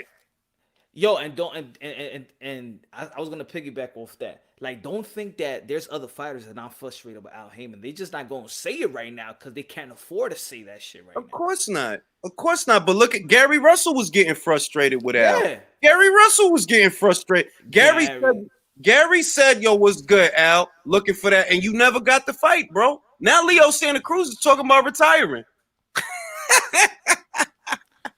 They shit on his whole career because they wanna do that fucking what you call it, that fucking Mayweather Manny Pacquiao blueprint. That's what happened with Deontay Wilder, Anthony Joshua. Bro, they was never like, I'm gonna tell you something, and I mean this, and anybody that has been following this channel knows this. After a while, I realized that they were never going to fight Anthony. They were never going to fight him. What they wanted to do was use the hype from the fight to sell Wilder fights. As long as y'all hot off this AJ Wilder shit, what we can do is match Wilder against other people and make money off of that. But as far as AJ, no, we're not going to send him to you. We're not going to send him. It's not happening. You know, see, this is the thing. They know that they cannot guarantee AJ the kind of money that he's normally guaranteed. So you can't count on them to guarantee him what he's looking for. All that shit is smoke and mirrors, bro. All that is, you cannot guarantee him what he normally gets paid, which means you're not going to make an offer to him to come to you. Not a real offer, because that $50 million, that shit was bullshit, bro. That was an email, bro, that Wilder sent. It wasn't even like Showtime sent it. Wilder sent it, bro. I'll ask the question. Can you give me one fight that the fans was asking for that PBC gave us? None. One fight that the fans was just asking for like that. It don't even have to be the biggest fight ever. Just that great fight that I can name you 3 fights that they didn't give us. Mikey Garcia versus Vasyl Lomachenko, Gervonta Davis versus Vasyl Lomachenko, motherfucking Wilder versus Joshua. Like I can go on. Gary Leo, Thurman Spence, Quillen versus Golovkin. That didn't happen. Quillen versus motherfucking Korobov. Y'all stopped that from happening. Y'all stopped that shit. Jacobs versus Charlo. Y'all didn't want to do that neither. Andre versus Charlo. Y'all still don't want to do that fight. Danny versus Crawford. That shit was going on for years. They was going back and forth for years. When Crawford was still at 140, they was going back and forth. Yep. Talking about watch what happens when Crawford goes to 47. He goes to 47. Danny ignores him. He ignores him. You don't want to fight him? You was you was WBO number 1. Did y'all forget who was WBO number 1 contender? Danny fucking Garcia. And what his dad was saying, it's other people in the top 10 he could fight. Why he want to worry about PBC fighters? But your boy is number 1 though. That's why. Like, what's good? What's rocking? What's shaking? I don't want to fight, man. And that's when I figured that around that time, like, this just a business company. It's just an entertaining business company. They're not in it for the glory. They're not in it for legacy. I must say something that some people might not like. And what I'm going to say is they are not boxing. Eso no son boxeadores. No. People not going to like it. Yo van a decir, yo, es una falta de respeto. I said this before. I said that these fighters come in as fighters, hungry, and then out here and be like, hey, look at me. You're not a boxer anymore. This is business, all right? You're a businessman. No, but I want to fight this one. Shut up. You're not going to fight whoever you want to fight, all right? There's a business. Forget about the glory. Forget about belts. We only need belts to position you for this and that. That's it.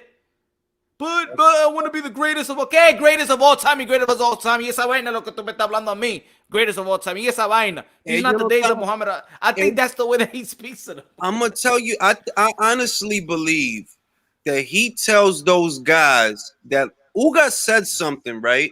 That sounds like it came from Al Heyman. And he said, fighters don't fight for legacy. They fight for money. He said that. Don't believe fighters when they say they fight for legacy. They fight for money. No, you fight for money, bro.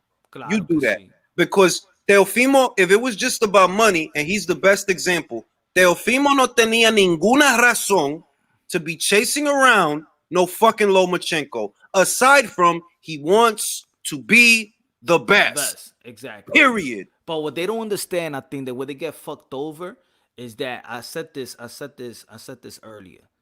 Matter of fact, yo se lo mandé a senior. I said the difference between these other guys that they're chasing money and they don't understand that chasing legacy, because legacy reigns supreme, money chases you. Yep. Right now, Teofimo Lopez, money is chasing him. All the checks, all the fighters. Tank check is there. Ryan Garcia is there. Luke, Devin Haney, Cambosa. Now, when you have legacy, the money chases you. You're not chasing a purse. Now, everything is chasing Teofimo Lopez. And that's what they don't get. They don't understand. These dudes are chasing a purse.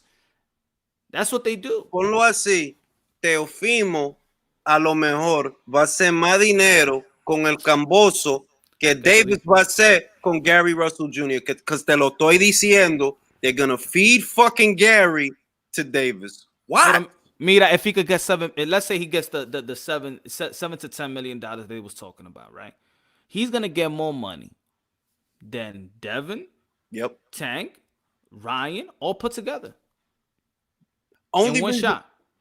Only reason I say I don't know about Devin is because Devin has a promoter's license. He does have that promoter's license. And I'm pretty sure that's got to be bringing him some extra revenue. It has, because he's a promoter. He is a promoter. And he's part of that conversation. He's not just a fighter. He's not just a piece of meat. There's different ways to get paid. Pero la verdad es que yo, and it's fucking funny. But yeah, fucking Teofimo might make more money off Cambosos than fucking Davis is gonna make off of Russell. Russell has no fans, bro. Russell has no fans, bro. Gary has no fans, bro. The only person that for me, and you know, I'm Keith, pero yo lo dejo quieto. But the only person is Mikey Garcia. That's the only real person that I respect business-wise and fighters-wise. Because even though that he fought Earl Spence, that's still for him going for greatness. That's something that's gonna be tough. He's earning his money fighting Earl Spence. But then he goes and then does his one fight deal and go to Matchroom. I like the way Mikey does his business. I think he learned a lot from what happened before to him. But eso no es algo that Al Heyman did for him. Eso es algo that he did for himself. He did it himself. It's not like somebody taught. No, he learned from the experience with Top Rank. He knows how he wants things to be. He wants to be in the open market to take whatever money is out there. That's what he's doing. So I'm not gonna knock him. But you can't thank Al Heyman for that. Al Heyman didn't give him $7 million to fight Jesse Vargas. I'll put it to you that way. He made more money fighting Jesse Vargas than he made fighting Adrian Broner. Yeah, $7 million. Yeah, $7 million.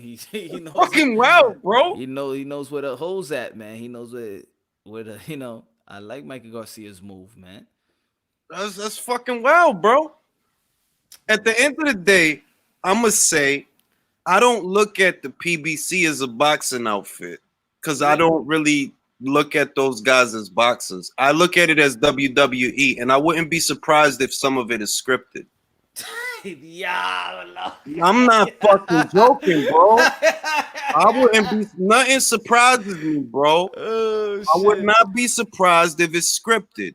I think they got shit lined up as you notice that almost all the fights in PBC, the close one, or they can have split decisions in the welterweight. They can split Yeah. decisions. So that means when you lose, your stock don't drop because it's just a Exactly. split decision. Because it's a split decision, yo.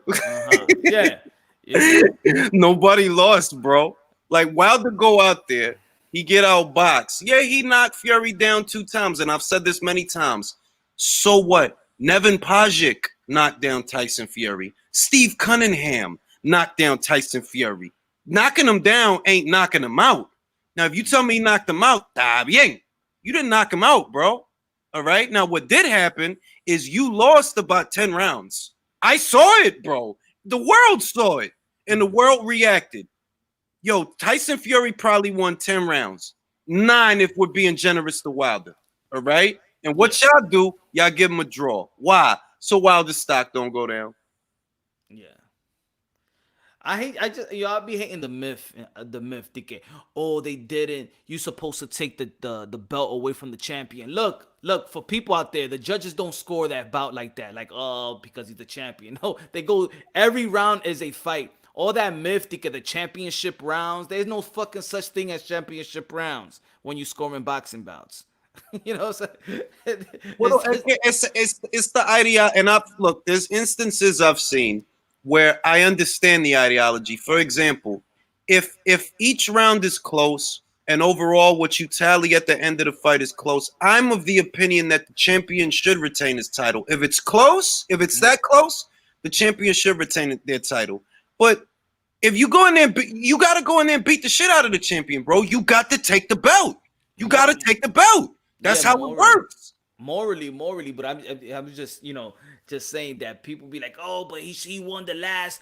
I'm like, yo, my man, the judges, they score and next round they don't be like, you never seen a scorecard that says the last 10 rounds and they have the championship rounds. They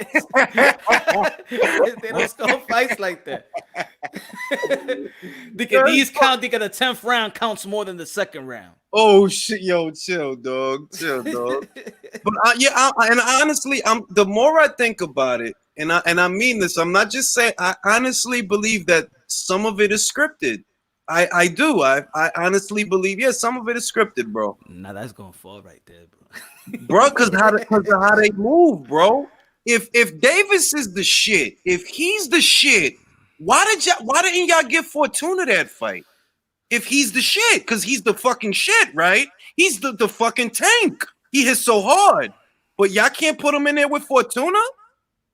Nah, man. It don't make sense to me that y'all had to conjure up Gamboa for Tank, because he's a fucking tank. And y'all can't put him in there with Fortuna, right? And you know he's not gonna fight Devin Haney. Like we know he's not gonna fight Devin Haney. Like I'm not waiting. I know he's not gonna fight Teofimo. I know he's not. The only guy that maybe he would fight is Ryan. Maybe Ryan. And to be honest, I was this close to actually buying the pay-per-view, and I said, you know what, I was tired. I'm like, yo, man, I had to fix the boiler, but I'm like, yo, my man, I think I'm gonna fall asleep on it, bro. But I thought I was gonna pay for. I thought I was gonna watch. I fell asleep on it because y'all already know. I already know what's gonna be the outcome. Maning, yo no voy a comprar no fucking Spence versus. I'm not buying that shit. Y no es de que, bro. Yo tengo amplio dinero to go around. I could buy me and your pay-per-view. I'm not buying it off principle. Yo no voy a pagar para esa basura. Period. I paid for Charlo. Why? Because Jermel deserves it. He's unifying. He deserves it. You have my money. You motherfucker. No, you're not getting my money. No. And he's challenging himself. Like his resume is up to par. Yes. That's why I have it. That's what before the people had him in pound for pound. I had him on my pound for pound 10. People thought I was crazy. No, I dig it. I say, if he beats Rosario, he's pound for pound. That's the same shit, bro. That's the same shit I said. That's this. That was the fight that got him on, because I'm like, yo, look. Yeah, because I had him as pound for pound honorable mention. I had him. He beat Tony Harrison. That's 1 champion. He beat Rosario. That's 2 champions. And I never forget, motherfuckers had Gennady Golovkin pound for pound, and he only beat, to this day, One champion. El David Lemieux. Los otros cinturones, one was given to him. The other, he was elevated to champion. You only beat one guy for a belt and took his belt. So if you could be pound for pound with that, why Jermel can't be pound for beating two champions? But and he also, has the Ring magazine. And also the other opponents that he beat, like Charles Hadley. Charles Hadley got a pedigree. He Charles wasn't supposed Hadley, to be that easy. John Jackson, motherfucking. I think he had Gabe Rosado a couple of years ago. Yeah. Mm-hmm. He fought like not for nothing. Look, he look at what he did to Lubin. Everybody forgot, like, yo, Lubin was supposed to be it, yo. He was on the come up. One fucking round, 30-something seconds. Like, bruh, the dude, easy, serious shit. Jermel is serious fucking shit. But you know, también early, porque as much like your boy was saying, I forgot his name. It's Alexis Rumbero. Yeah, I was talking. I just timed in. I like the shit I was talking about. I like the way he talks. I like his boxing mind. When he was talking about the Oscar de la Hoya. Oscar de la Hoya, you know, I say the same shit. People stop talking. Yeah, I could say whatever he wants about his lingerie or whatever, but he actually tests his fighters. He tests Danny Silva Garcia. He tests Charlo early. Yeah. He tests these fighters early. When they was with him, the funniest shit is Al is getting all this credit for Golden Boy stable. That was the Golden Boy stable of fighters. Exactly. And that was Golden Boy's matchmaking. Yeah. So, but you know Al Heyman, he's the fucking savior, bro. He's here to save us all, bro, and teach us. I said, mira, the last time that Deontay Wilder fought for a title unification bout, they never fought for unification bout, but he got his title under Golden Boy Promotions. That was his last fight under the contract. No es la verdad. Adrian Broner, when he became 3 Division World Champion in the span of 11 months or 12 or 13, I forgot what it was, 13 months, 11 months, 3 Division World Champions, however he got it, he was still the problem Broner at that time. Danny Silva Garcia, he was a problem at that time. Keith Thurman, putting Keith Thurman versus Diego Chavez, because around that time, Diego Chavez was supposed to be the next Latino, you know. That wasn't an easy. He was testing these fighters. And as soon as they got the Heyman, they fucking cooled off, bro. Yep. I'm not gonna lie. Thurman versus Porter was a great fight, pero después de eso, it cooled off, bro. It cooled off. Everybody cooled off except for Sean. Sean didn't cool off. Everybody else cooled off, bro. Mm-hmm. Why fight Thurman when you could fight a Salka? Remember that fucking shit? Yeah. That's a motherfucking hot take. Yeah, that was, and that's because y también he was putting what's his name? Berto con Soto Corraz.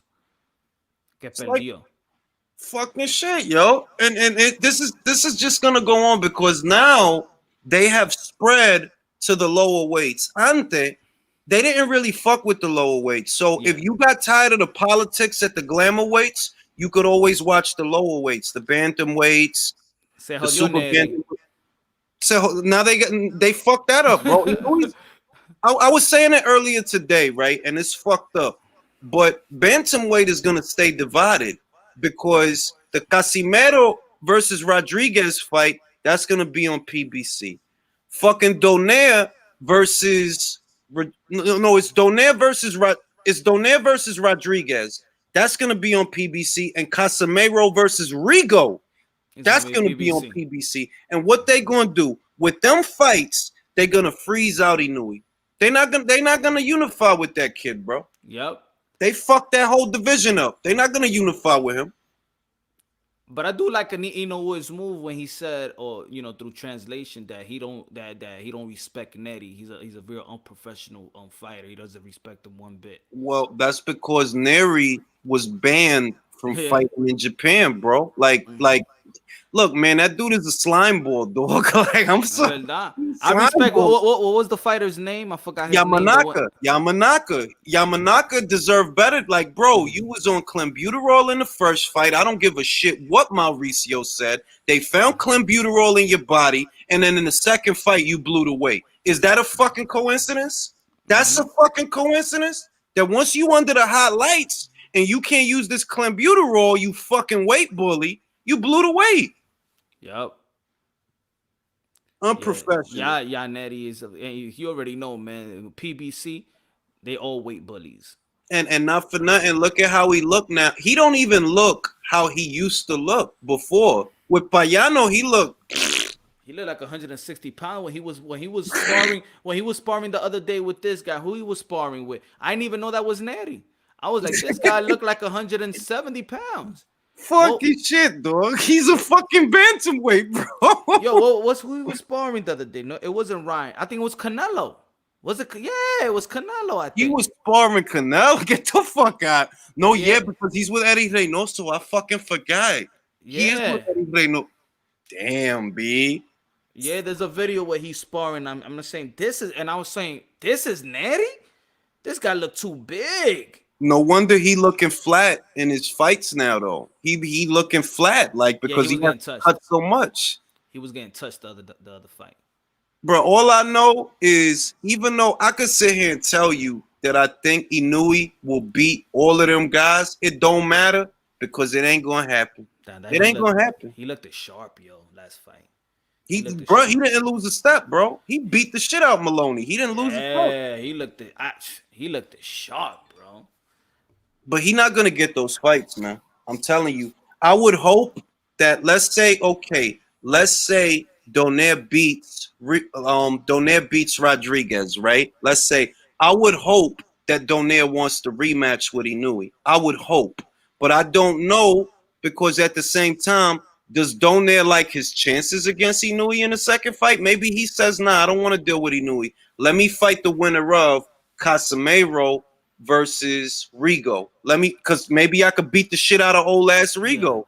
Yeah. He fucking old now. And then I don't even see him going up in weight because the diet is different. You know what I'm saying? The way he you could just tell, that culture, the diet is different. They don't think it balloon up like that.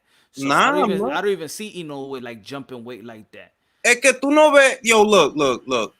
If you look at all these other fighters, right? If you follow their social media, like Terrence Crawford, these cats is fit, man. You look at Terrence, you look at Jamel, you look at Steven Nelson. All these they putting in the work, bro. They ain't waiting to sign a fight in order to be in shape. They already in shape. That's professional. That's professionalism. Well, you see Keith Thurman between the fight, and it's like, bro, are you retired or what?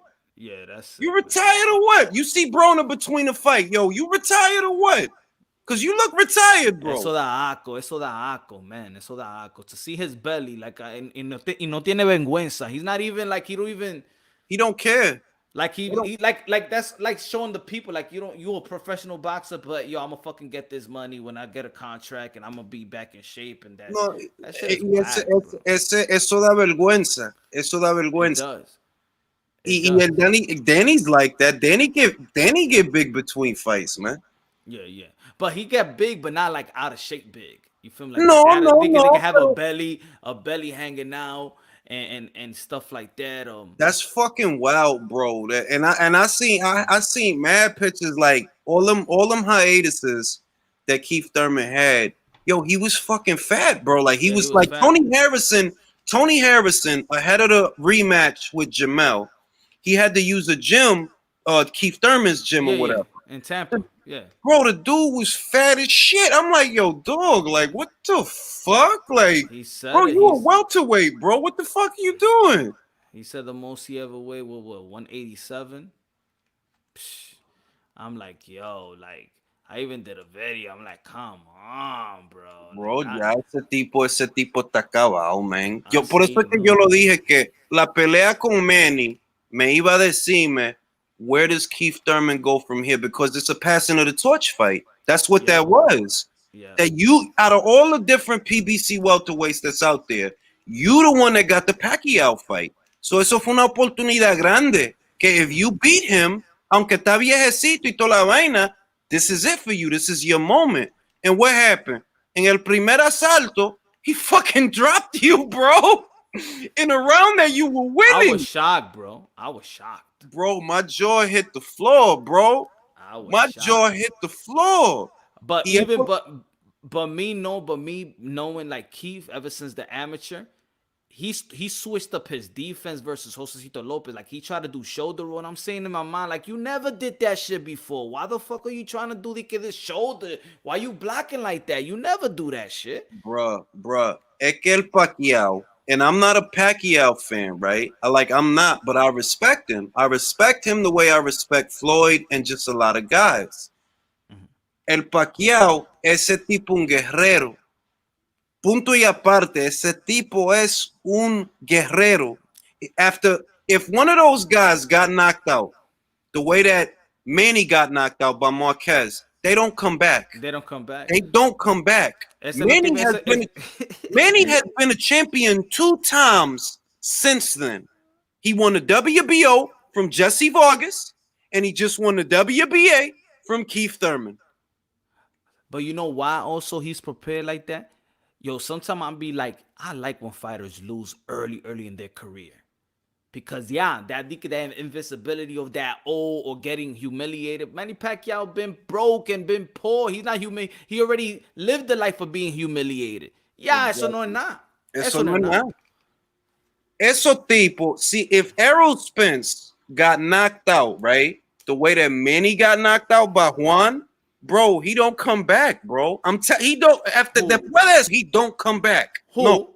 Who come back? Mira ese loco como está, Deontay Wilder. Mira ese loco como está. Es un loco, yeah. Yeah. I say, I've been a fan of Wilder. Pero yo lo digo así, ese tipo está loco. Ese tiene que ir para Bellevue.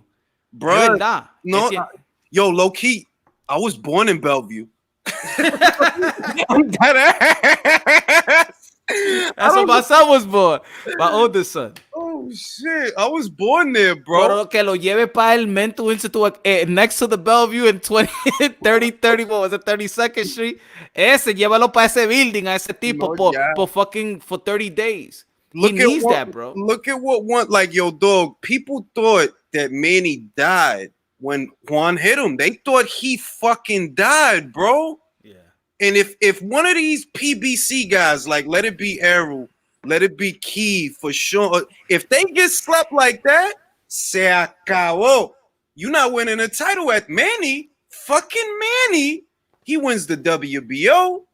He wins the WBA. It's like, yeah, you gotta respect this dude. Like, you might not have to like him, but you gotta respect him, bro. But that's because there's difference of fighters that they learn as a professional. Some of these guys that they stay with whatever they learn in the amateurs, and they go they shortcut their way in the professional level. They don't get better.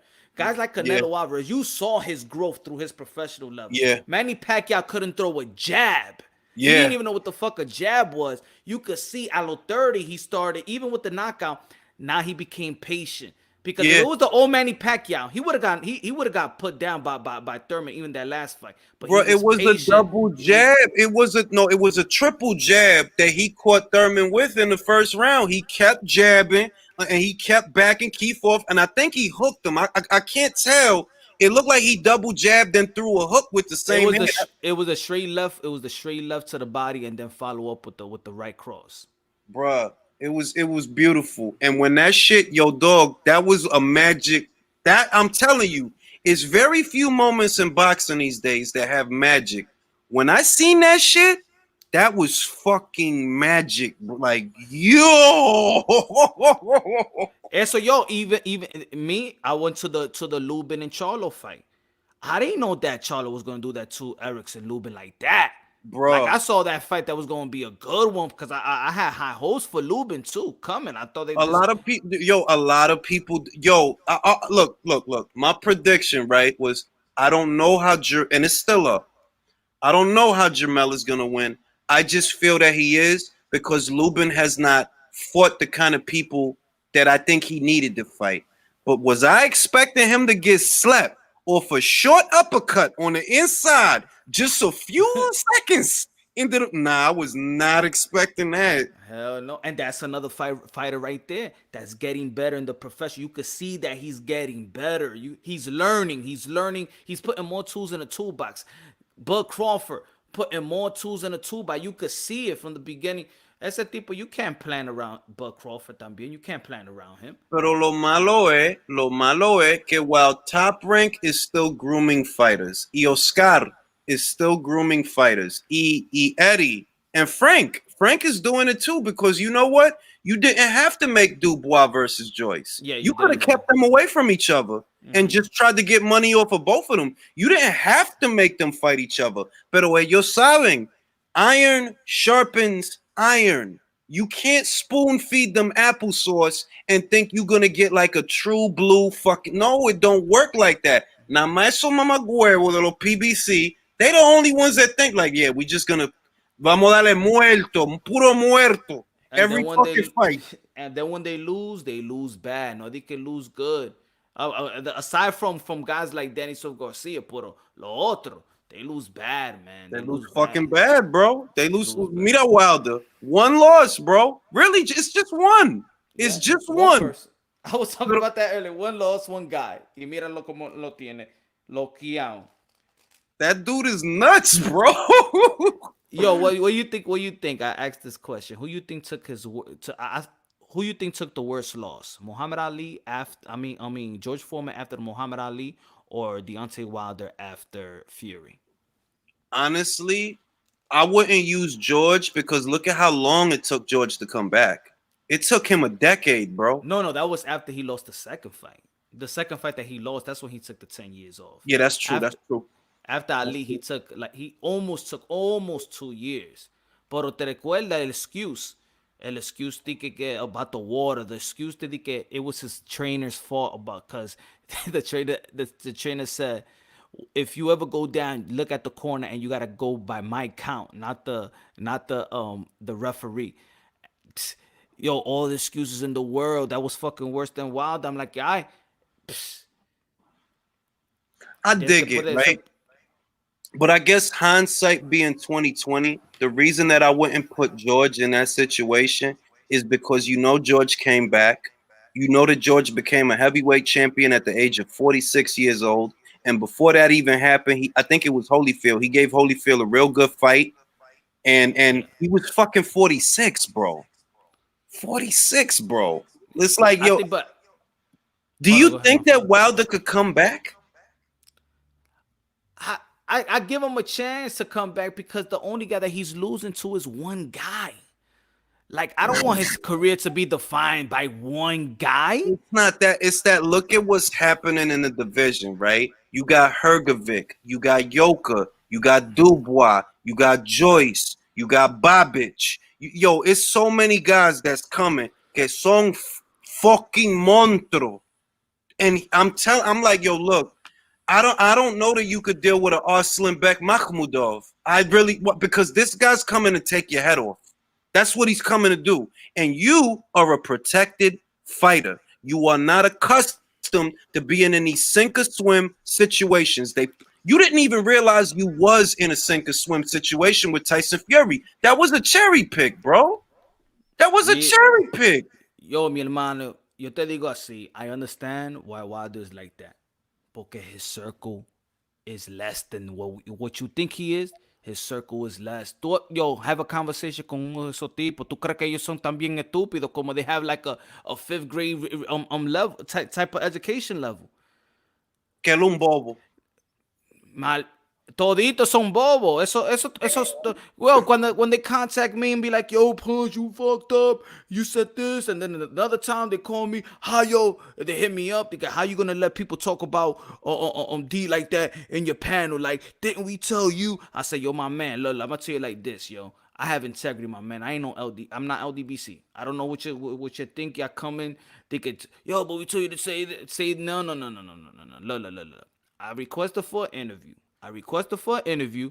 And look, I don't. It doesn't make sense to me, and I want to ask the questions where they're not answering. But they don't want you asking real questions, bro. Exactly. So we want you to ask. Dude goes, yo, we want you to ask. We wanna do something outside of the the community. And so nobody could say that we just we just showing love to the LGBTC. So, but yo, you're not believing everything. You're not trying to say what we telling you to. I'm like, yo, my man, it doesn't make sense, my brother. I don't lie to myself. That's the saddest person in the world. Person that lie to himself. It doesn't make sense. So I want to ask the question for transparency and stuff. Yeah. So I want to know, I want to ask the question, but my questions, you feel me? It's not making sense to me, and it's not gonna make sense to the people that subscribe to me. It's not making sense. He's like, Listen, man, and I said it already, and I'm not saying it because I'm an asshole or because I'm mean or none of that shit. I already said the dude is a gimmick, and I'm not saying it to be. I'm saying it because that's what I mean, bro. He's a gimmick, bro. He's a gimmick. He was a gimmick. They trying to control the narrative by telling you what questions you want to ask. Like, bro, why you trying to tell me what I can ask? No, I felt disrespected. I told him straight like that. You miss I'm like, I'm like, yo, hold on, my man. Look, I got integrity, bro. I said straight like that, yo. I got integrity, and my channel got integrity. I'm not one of these dudes that you just gonna spoon feed me something. I'm sorry, like yo, I want the interview, but I'm not gonna fucking die for the interview. Like if this is, I'm so. Then they go, yo. Then they be like, yo, we just watched a 6 hour of your live show, and you just kept going in, and you let. I'm not necessarily you, but the people in your panel, and you ain't check them. I say, yo, my man, yo, they grown men, bro. I'm not checking no grown ass man. They got their opinions too, and stuff like that. They want to control. Look. De que el papá de él lo vio, and he didn't like what I said. Bueno, te lo voy a ponértelo así. Yo tengo años diciendo la misma vaina. They want to control the narrative. It's plain and simple. This is not like the Howard Cosell era of boxing where the pundits ask the hard questions. The way these cats is, they don't even want you to ask them the hard questions. Like, yo, like what you want to do? Pick the questions for me, bro? That's why. Por eso es que yo no estoy interesado en hablando with the mailboxes, porque el punto de lo que yo estoy haciendo es darle exposure a las mujeres, porque ellas lo necesitan. A los machos, they got plenty of exposure, bro. It's plenty of guys that give them interviews, pero a las mujeres, ellos no le dan esa atención, not regularly, not on a regular basis. So yo se lo voy a hacer para ayudarla. Está bien. But the dudes, you seen it for yourself. They tried to tell you what you could ask. Yo, like that. Yo, my brother. Yo, that's why I even talk. I'm talking about it like right now. Don't talk about it like that. Pero eso me tenía aquí ya, porque I feel like you trying to like disrespect me as a man, bro. Like you telling me what to say, bro. It ain't that serious.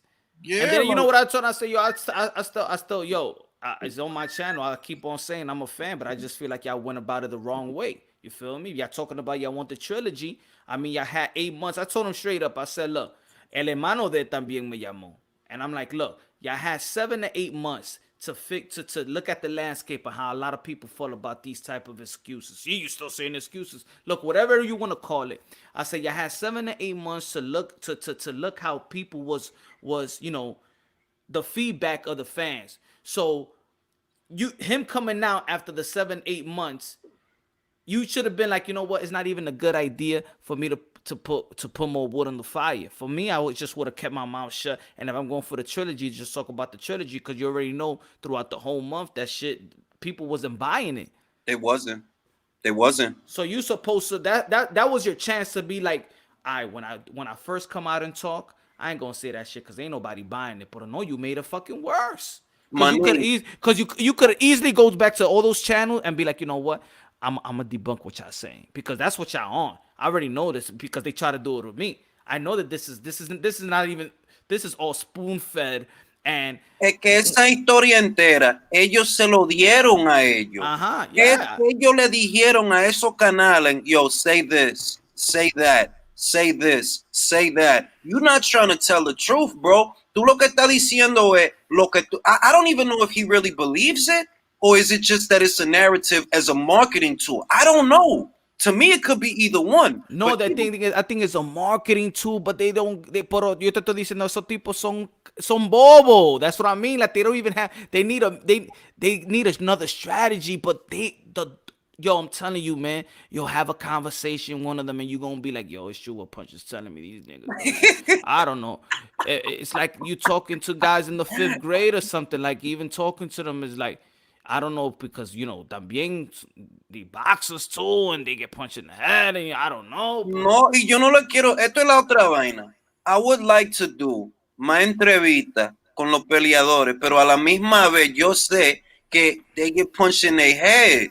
Y tú no le puedes hablarle normal, porque ellos se van a enojar. Si tú le haces una pregunta que no le guste, se va a enojar. Pero si yo no te voy a hacer, if I'm not going to ask you this, then there's no point in the interview. There's no point. What am I gonna do it for then? I'm not your publicist. I'm not your promoter. Like, I'm not, yo no te lo voy a hacer just for doing this shit. Like, I got questions, bro. And you don't even want to let me ask them. So fuck out of here then. Yup. That's like that, bro. That surprised me, bro. I'm like, yo, these guys are too sensitive, bro. Too sensitive. The only one that hit me up, no lie, Ring. Yo, and he hit me up on the Twitter DM, and he goes, yo, you man funny, you crazy. And it was Ryan. Cause I did a video of him. I called him the Golden Girl, right? And I did the Golden Boy's Golden Girl. Yeah, I didn't want to say it, okay. Pero no lo digas, si no lo puedes, no lo digas. No, de right, pero me llamaron, vamos a decir esto, la familia me llamaron, me email me, because you know I leave my email on the description. Hablo de que you fucking asshole, me dijeron de todo, mi hermano.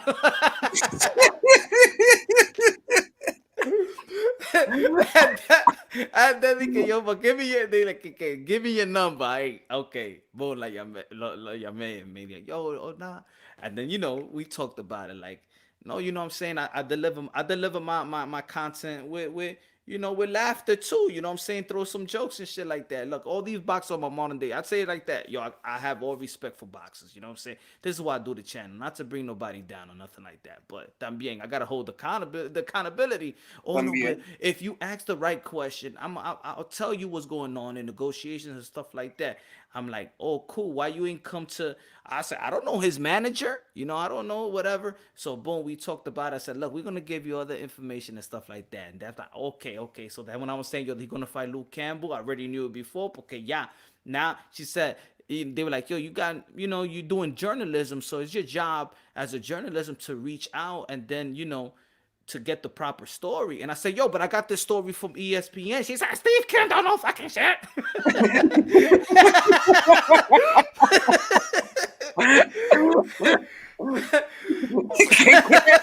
She said, Steve Kim don't know fucking shit. I'm like, all right.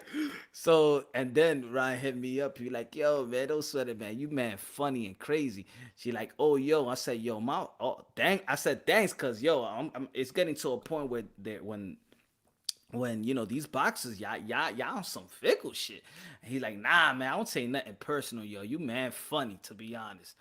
And I said, I'm like, all right, he cool.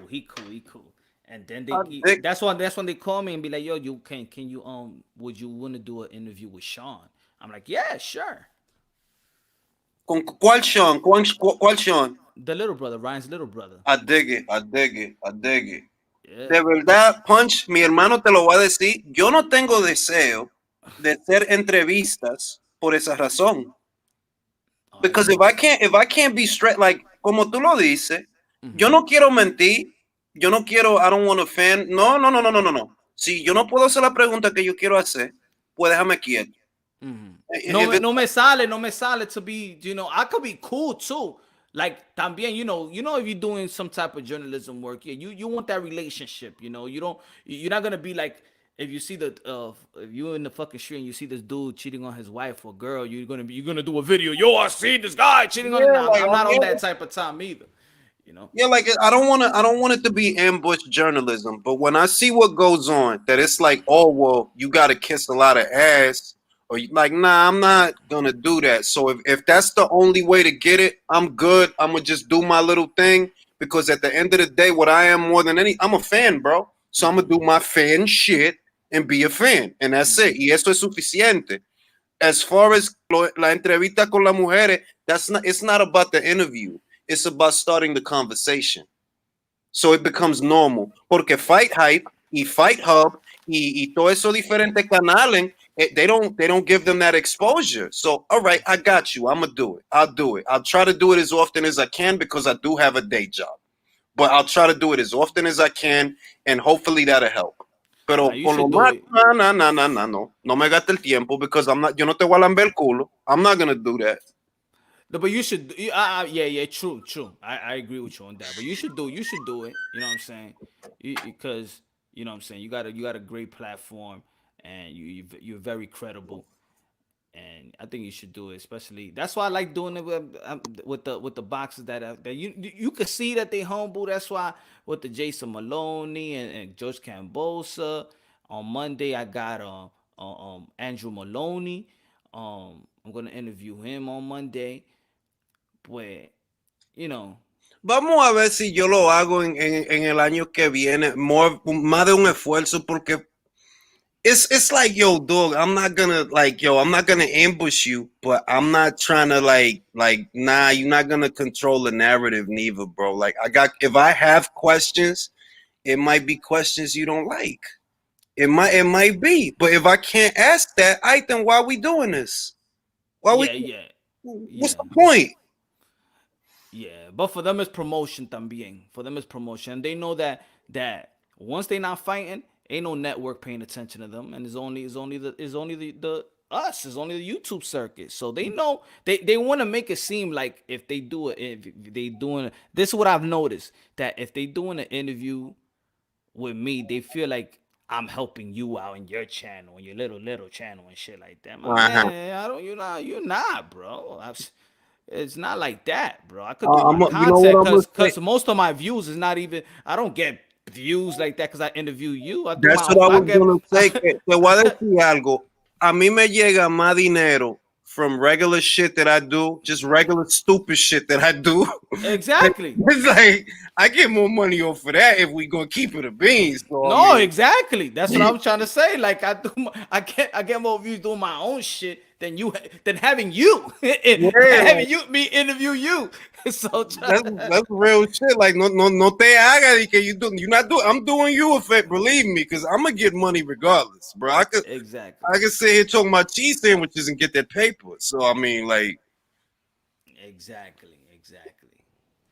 Pues sí, mi hermano, yo me voy de aquí. Yeah, yo me voy a dormir ya. Yo tengo un maldito. Fuck, I'm gonna drive to the gas station, give me some munchies, and then go to sleep, bro. Hey, man, it was good talking to you, man. See you next live, man. I see you. God bless, bro.